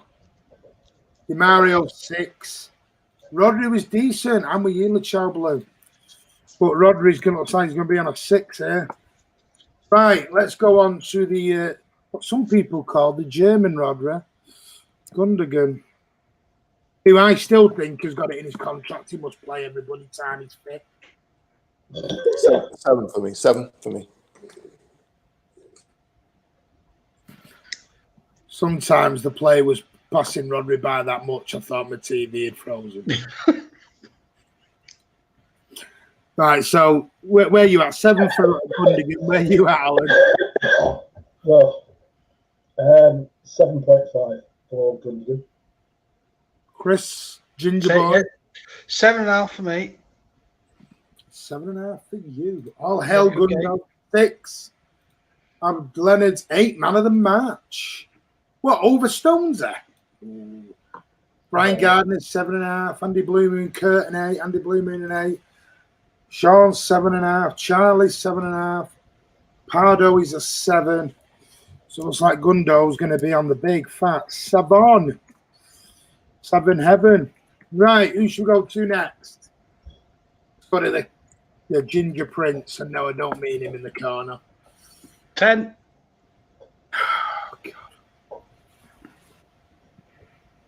I give Kevin 7.5. Thank you. That's more realistic. Go on, Alan. 8. Yeah, Chris is like 100. No, I thought you were talking about me. I thought you were talking about me, Martin. Sorry. Is it a ginger thing with you and Kevin? Listen, he's a great player. 7.5. He didn't have it. He can do no wrong in the Ginger Prince's eyes. He is awesome. They were bullied as kids for being ginger, weren't they? Yeah, I know. He can do no wrong. Hey, you think this is bad? Wait till Wednesday night. Charlie Everett 7. Me and Chris know what we're on about here. Gundo better than Rodri at 7. We'll tell you all at the end. But yeah, set your clocks for Wednesday night. That's all I'm going to say. You're going to want to be here. Ravenglass Rocks an 8. Leonard 6.5. I'm with Leonard. I'm probably at 6.5 or a 7 for KDB. He had moments of brilliance, and then he was just a bit. I'd like him to shoot more. I'd like him to have a crack from 20 yards. Yeah. All our best moves, Martin, come through Kevin, right? No, I know they do. And he does lose the ball. Some passes do not work for him, but they are riskier passes than what Rodri or Gundo will prepare to play. So he will lose the ball more than they will because he's taking on the riskier passes. I can't believe you ever coached a football team. Your knowledge of football is shocking. Yeah, shocking. 160 odd goals, won the league, won the cup at Aston United. Shocking, mate. I don't know what I'm doing. And two of my players went on to play pro. Don't know what I'm doing, mate. Abdullah 8. Charlie 6.5. Kevin is Mr. Hollywood, right? That's if it goes right, it goes right. If it goes wrong, it puts the team at risk. But I'll tell you at the end, Charlie. No, what it is Carl. Chris is Kevin De Bruyne's brother. I think the long lost brother. Kev must have nightmares every night thinking about playing with Rodri. Right, I'm going to have to give Kevin a 7. There is a space in my bed for Kevin, mate.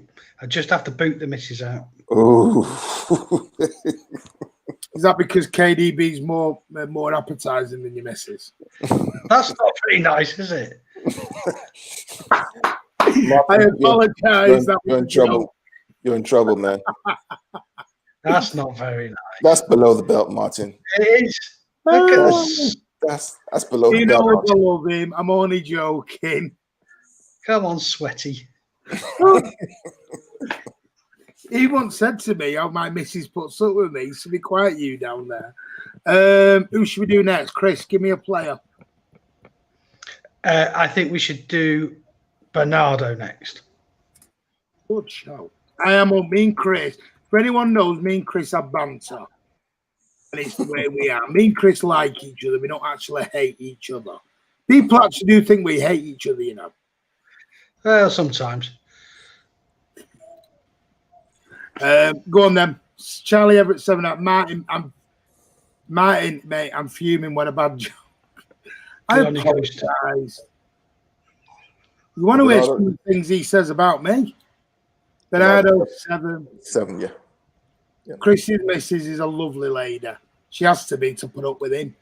7. That is true. Exactly. Pardo, she's a saint to put up with you, mate. And my missus just needs to go and have her head tested to put up with me. Bernardo 7. 6. Carl, where you at with Bernardo? Did you give a score? 7. Alan? 7.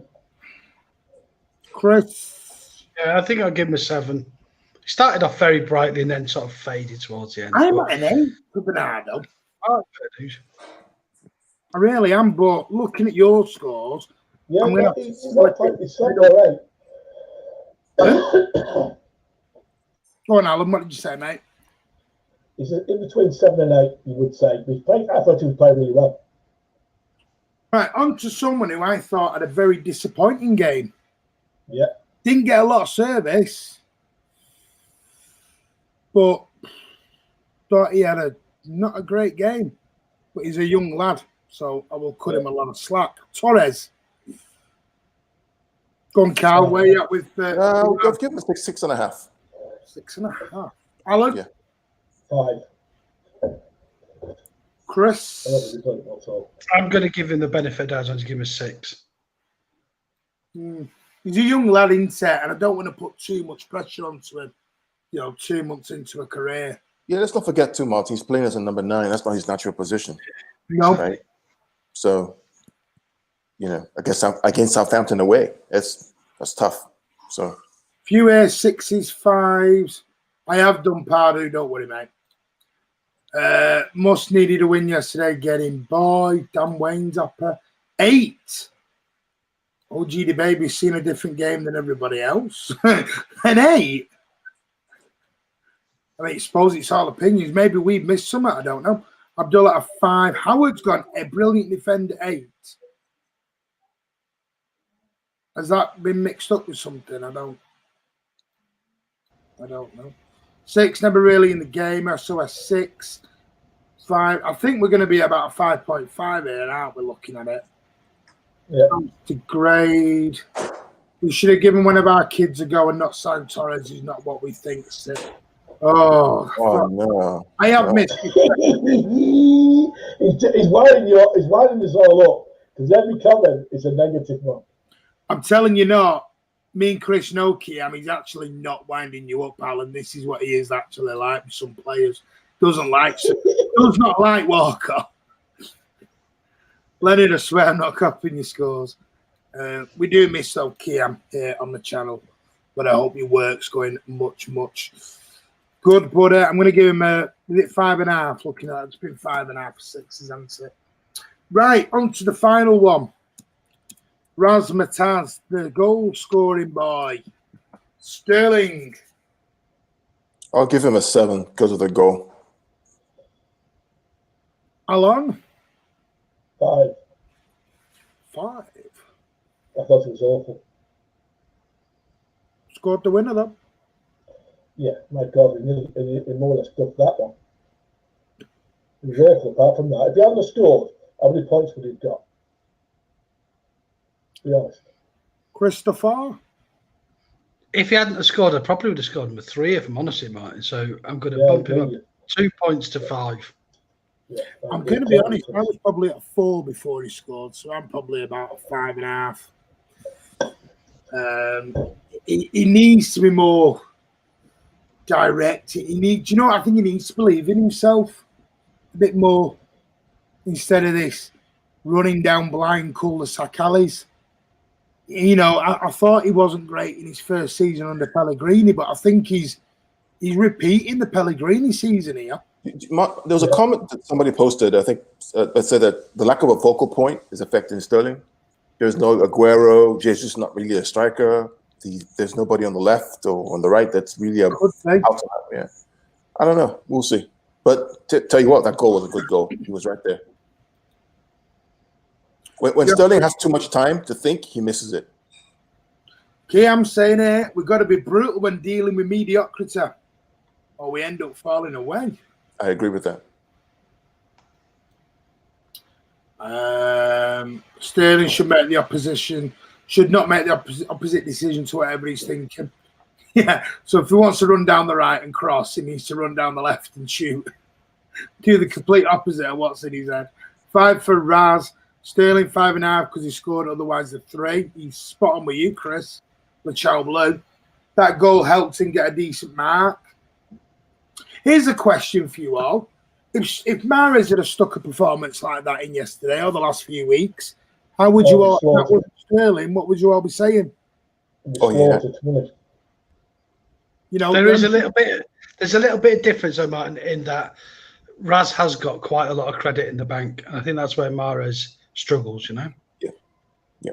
I don't know how long this credit in the bank works on players anymore, you know. I'll give him time. I mean, I honestly thought Laporte had credit in the bank. Well, he has. Yeah, I think he still has. The thing is, we're giving out now for the forward players. Some are seasonal, don't they? You know, we're giving 5s and 4s and 6s for the forward players. But, you know, it just says everything, doesn't it, really? Sir Alan for president. What of? Smurf Village?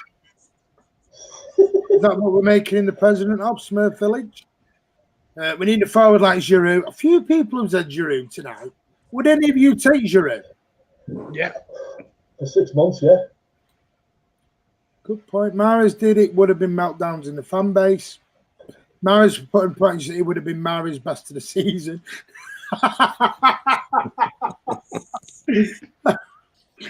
Oh, I have missed Kiam on here. If it wasn't the winner, mate, it would not have been a 6. Kiam, he is Sterling having a mental break. Whoa, you can't put that. No. Sorry, guys, am I the only one who thinks Pep must leave? No. We are going to end on that in a minute. Chris wants to bring something up on that. Do I? Yeah, you know you did. Sterling 6. He's the point. I'm not even going to do a sub because is there much point in even doing the substitutions?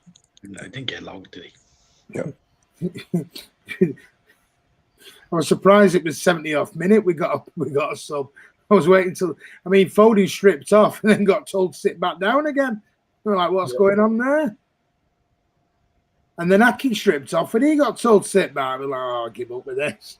He's like, it's like he's teasing everyone. I want 5 subs, so I'll strip them off, stand them on the touchline, sit back down again. But Walker went down, didn't he? Yes, he did. And he had his would have switched Cancelo to right back and used Ake at left back. Where are we at with Pep yesterday? Team selection, tactics, substitutions. Did he manage the game well for you guys, Carl? I think so. Got the result we needed. I would give him a 7. Alan? 7.5. Christopher? Do you know what? I never, ever mark Pep, mate. Ever. Well, have a go. I'm going to give him an 8. He didn't do anything at all wrong yesterday. Maybe not. The substitution thing's a bit of a head scratcher, but it's not his fault we don't score our chances, mate. It could have easily been 3 or 4. Yeah. Exactly. I'll revise my grading to an 8 because I think he again, to Chris's point, he did everything he could do. And he changed to a single CDM, not pivot. Right, Mario, we're going to go on to this. I'm going to give Pep an 8. I thought he did. I don't want to. Right, Chris. I'm going to mention it to all you guys. There are some fan base, or some in the fan base, that want Pep Guardiola out of the door. And this is going to be the last thing we talk about tonight. I don't. I get it a little bit. But I think we've hit the panic button a little bit and we're not top of the league and we're not scoring goals left, right and centre. And people are wanting Pep out the door. This guy's been the best manager, some say have, Some say since Joe Mercer. Would anyone here actually get rid of Pep Guardiola, or is it just crazy talk? Absolute crazy talk. Right. So listen, I understand the fans' frustrations at times. And I've said before, we're playing a couple of levels below what we've seen the best from Pep's teams, in the past. Yep. And like I said earlier, on another day we could have had 4 yesterday. Yeah. And it's a bit of a constant gripe, that we miss a lot of chances. But of late, like I said earlier, it's phenomenal the amount of chances we're missing. And I think that is just down to confidence. But those who are calling for Pep's head are just attention seekers. Yeah. I mean, just get a grip. Pep is his football is a joy to watch most of the time. He's got a lot of credit in the bank. Who on earth is going to fill his boots? It's just unreal, mate. I think the people who are saying Pep out, well, they are the plastics, mate. Ooh, ash. Carl, do you agree with that? I agree with Chris. I think what Pep needs is a big iconic signing, striker or midfielder to replace Aguero, David Silva, and get us back to that level. Defense is sorted out for the most part. Strikers, we need somebody who can carry the water, who's ready-made, ready-fit to lead the line once Aguero leaves. I think when he has that, we'll get back to the levels that we were at. But to Chris's point, if he leaves, who replaces him, right? Look at United, Alex Ferguson leaving. Look at Arsenal with Wenger leaving, right? Who replaces him? So he has 2 more years or 2.5 more years. Let's see what happens. Back him with what he needs, and let's see what happens. If you back him and he finishes 6th or 7th or 8th, then he's out. I'm going to ask Mario this: who is the best manager then, and who do you want to replace them? Because it is my issue with it, and I'm going to bring Alan in a minute. People going about, he's only won 2 Champions League. He should have won it at Bayern. He should have won it at Barcelona every single year. It doesn't work that way. I come back to this. Alex Ferguson, who some people say is the greatest ever manager ever in English football, won the Champions League twice in 20 years. Yeah. Twice in 20 years. 28 years, man. 20, all right, then 20. Is it 28? 28 then. Is Alex Ferguson a failure then? It's a cup competition, Martin, Exactly. Competition. All this sort of stuff about, you should be nailed on to win the Champions League. Absolute rubbish. If you want Pep Guardiola, this is my opinion. If you want Pep Guardiola out the door, you are the same as what we became when we were moaning at Man United fans and Liverpool fans and everyone else going, don't ever want to be like them. We don't ever want to be like Man United fans. We don't ever want to be like Liverpool fans. Well, if you're demanding Pep's head right now, in my eyes, you're being a little bit like that. And you're being a bit two-faced on we don't want to be part of the cartel. Look, Martin, in a season, the best team in the league will win the league, right? But in that season, they might go through a bad patch of 3 or 4 weeks. And in that bad patch, you might play in Champions League and get knocked out. It doesn't mean you're a bad team. Right. Colonel said this. All the money you spent, and he should have won it. All right. Alex Ferguson should have won it year after year after year after year, because Man United spent money going out their rear ends in Varane, Stam, and everybody else, Rooney, Ferdinand. They were dropping 30 million quid like it was. In today's market, back then, 30 million quid is about 100 million in today's money. If you look at the transfer market, they were spending 30 million quid back in 1998, 99. So 20 years ago. So, and Ferguson won it twice in 28 years. So, Colonel Ward, I appreciate your opinion, but is Alex Ferguson a failure then? And one more thing, Martin. So, who battered Alex Ferguson twice in the finals? They could have won the Champions League. Guardiola. Thank you very much. Battered. I'm talking after 2013. He came out and said he's never seen anything like that before. He's never seen a team play like that before. Sorry, Carl. Another thing with the Champions League is we don't really get the rub of the green when we're in it anyway. For us to win it is going to take us to play phenomenally well. Money doesn't guarantee Champions League's potluck trophy. Champions League is so difficult to win. You need a lot of luck as well. Liverpool, exactly. You need luck in the Champions League. Talking sense, I do sometimes. Man U have spent £1 billion since Fergie left and have not won the Premier League. There you go. We need to get this. Now, don't get me. This is why I've always said, City fans, or me personally, I ain't bothered about trophies. Should we be playing better than what we are? Yes. Of course we should. I hold my hands up. Of course we should be playing. But this money spent business, I'm going to hit you with some facts now. Go back. Since we have not spent a lot of money really since 2015, 2016 was when we went on a huge spending spree of 200 million or just under it. We haven't actually spent a lot of money in the last 4 years. We've dipped in and out a little bit, but if you're going down the Liverpool net spend trophy, we haven't actually spent a lot of money.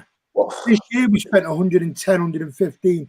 We brought in 60 or 70 million of that. So we had a net spend of 40 odd million. Does that win the league, really? We needed a revamp. Wasn't just a defence. We needed a centre mid, and we also probably needed a striker.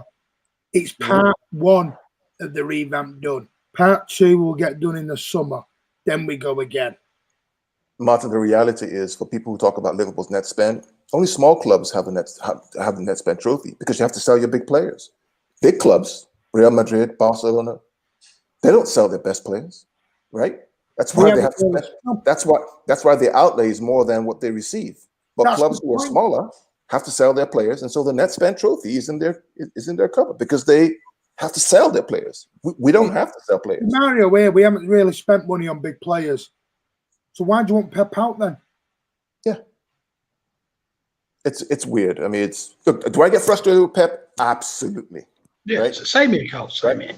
2 CDMs, what the hell? Inverted wingers, we all have our gripes about it, right? But at the end of the day, would I have any other manager at this point in time? No.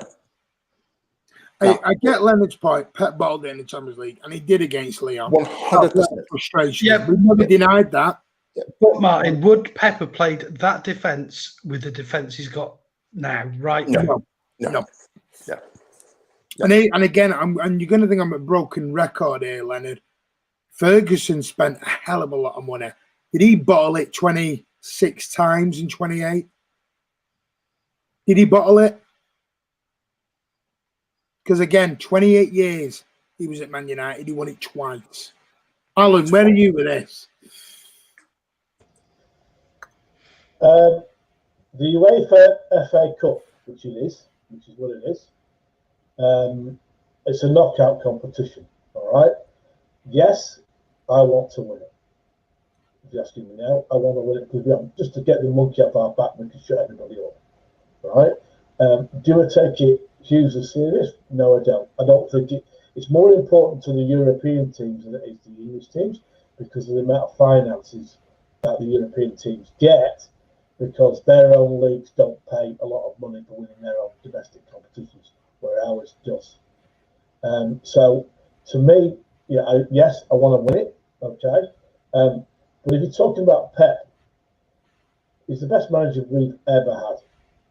I don't care what anyone said, all right? He deserves time to rebuild this team and to play. He is trying to play in a different way this year. We can all clearly see that, okay? He has to be given time to do that. Has he sorted our defence out? Yes, he has. Are our forwards firing? No, they're not at the moment, okay? But give him the time that he deserves. Swapping and changing managers doesn't work. I'll give you an example. We talked about Ferguson there for 28 years and he only won it twice. Chelsea, bang on about, you've not won the Champions League. I get it all the time up with Fred Toby, right, and a few of the other guys, Chelsea fans. But who were the managers when Chelsea won the Champions League? Di Matteo. Who were they? They were Correct. part-time managers. At Chelsea. When they got to the final, they had Di Matteo when they won it, and they had that other Israeli guy who was the part-time manager when they got to the final. Their best ever manager, Jose Mourinho, got them nowhere near. And how much did Mourinho spend? You have to $1 billion at least. fortunes. So you do need a little bit like, Pochettino got to the final, and people try, well, let's get Pochettino. He's won 0 trophies as a player and 0 trophies as a manager. Fact. Why on earth would he justify? Why would he justify? It still goes to grades. You got to play. Alan, you did say Champions League is a must for the club to be a club. The thing is, I want to win it just to shut people up. It is a must. Our owners want it. Our players want it. The manager wants it. We have to back them. Okay, but not in the sacrifice of the Premier League. Alan, just let Chris have a word in edgeways, mate. I'm just going to say about Pep. I'm just going to say this about Pep, right? He's brought us a stream of trophies. No other managers have ever done that, right? Joe Mercy won a few, right? But Pep brought us, and not only that, he's done it not playing Jose Mourinho style football. He's done it the most expansive, most joyous football I've ever had the pleasure to witness. And we've hit a bad patch. And people are saying get him out. It's ridiculous, mate. Ridiculous. Absolutely ridiculous. Absolutely ridiculous. I agree with you. Considering what our fans have been through, the ones that were at Main Road, and the ones that went through the 80s and the 90s. I would say, Alan, that the younger fans, right? Say you have only been Sporting City for 10, 12 years or something like that. You are used to success, and they do have a different relationship than older fans do. But I still think you've got to give Pep a lot of credit for what he's done. But even for younger fans, I'm a younger fan. I've been 13 years now, younger fan. There's still common sense, right? Look at the trophy haul that he's won. The Champions League is one mistake, one bad referee, one mistake, and then you're out. Look at the Tottenham game, right? So perspective is key. It's not just about winning. It's about how you win. It's about how the team plays. It's about the way you feel when you watch the game. Marcelo Bielsa, I was arguing with someone, right? They got to have a 6-2 today. But that's the way he plays. That's why he's beloved. He's not going to change the way he plays. Some people love it. I like it, right? He's not there to win the Champions League or win the Europa League. He's there to entertain. He's not going to get relegated. But again, Pep Guardiola, for me, is the best manager in world football, for me, right? He's the only manager in the world who's won everything there is to win in one single year. His first season at Barcelona, he won 6 or 8 trophies in 1 year, everything around the whole world. What does he have to prove to anyone? Win another Champions League? What? Colonel Ward says here, Pep is overrated. Look at Bayern. They were better under Pep on now. That his left Bayern were arguably better before. Plus, you can't judge that Barca team. Well, you can, because all it's ever said about Pep is he can't win the Champions League without Messi. How many times have Barcelona won it since Pep left? Once. Hang on, they've got Messi. Shouldn't they won it every year since? Right. Now, here's a little fact on Bayern Munich, and I'm just going to bring this up now. And Bayern Munich, they won it last season. The last time they won it before that was 2012. The last time they won it before that was 2000. And the last time they won it before the year 2000 was, I'm just going to get it up for you now, 1975. Jeez. So they've won it 3 times since 1975. It's a cup competition, Martin, Exactly, that's my point. Pep the guys in the Champions League. Pep has had 4 years, 5 years at City. Martin, to those who think about Bayern Munich and Guardiola changed the way Bayern Munich play in the Bundesliga. They've never played that way before. They dominated for 3 years, playing lights out football. Champions League, cup competition, one mistake, and it's gone. But in terms of the football itself, no Bayern teams come close to where they played under Guardiola in the Bundesliga. None. Mario does say, I agree with what you're saying, but I understand he's frustrating. I think that's what we're saying. Yeah. I get that. I get that, man. Do you know what? I get frustrated with my missus, but I don't boot her out the door. She makes great cakes. You know what I mean? Listen. That is absolutely spot on. Spot on. You all get frustrated with your girlfriends and your wives. Do you dump her or divorce her? No. It's not. Listen, it's next season. If we buy a striker in the summer, if we buy a striker and we buy a CDM or somebody else, because I think City in the summer, City know we need a striker. We know we need a CDM. And a left fullback. City, we got part 1 done in the summer. Part 2 will get done this summer. Because I don't think, I agree with Pep, you don't do things in January. So I think City will go out and spend 150 million again in the summer. And we might sell a few as well. So we'll still have a net spend, probably quite decent. Then that year, then judge him.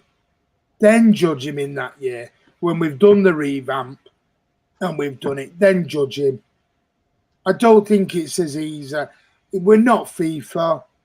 I can go through the Champions League winners with you right now. And I've got them up. Bayern Munich won it last year. Liverpool the year before. Real Madrid won 3 in a row. Barcelona, Real Madrid, Bayern Munich, Chelsea, Barcelona, Inter Milan, Barcelona, Man United, Milan. All the names are there. They're all there. Borussia Dortmund, Ajax, Milan. Milan haven't won it for God knows how long. Yep. Red Star Belgrade won it in 1990. Oh, what a side they were as well. Won it in 93. Oh. Come on, that's all I'm going to say. Right, but let's just calm down. For those who want Pep out, be careful what you wish for. No chance, no thank you. Stays where he is, thanks for me. There is an announcement. I'm going to get into it now. Join us on Wednesday evening. What time did we say, Mr. Baker? 9 o'clock. 9? No, 9. I think you said 9, Mark. 9 p.m. on Wednesday is our end of year review. It is our Christmas special. Boris might have cancelled Christmas. Man City Fan TV has not. We are going to come and join us. Grab yourself a beer. Chill out. Get your party hats. We're going to have a laugh and we're going to have a giggle.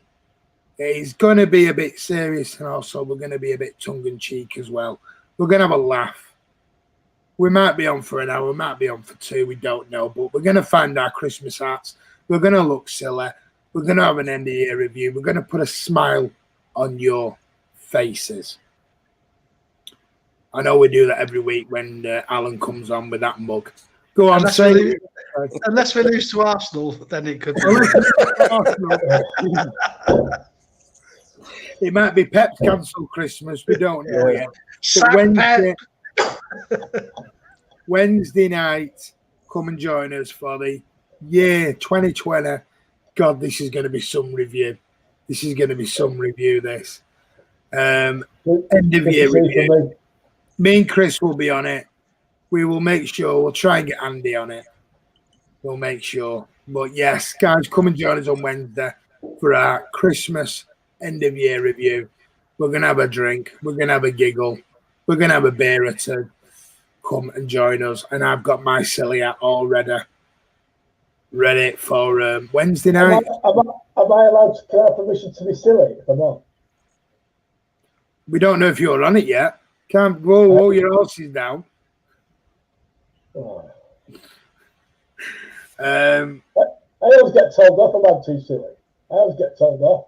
Wait till Wednesday, mate. There you go. City only lost 1 in 18. Exactly. City have lost 1 game in 18 games, but we're crap and it's the end of the world. And we're only 8 points with 5 points, 8 points off the top with a game in hand. December. That's a long way to go. If we can't beat a top 6 team at home, then we've got an issue. That's just Carl up there. Oh, he's frozen. He's giving us all a wave. He looks a bit Trump there with his hands. Yeah. No. You froze then, Carl, waving at us. I'm right here. Just what the past 4 years, Martin, City have only led the league and won it once. We've always come from behind. Always come from behind. Like it from behind, don't we? Mancini, yeah. I knew he was going to say that. I was waiting for it.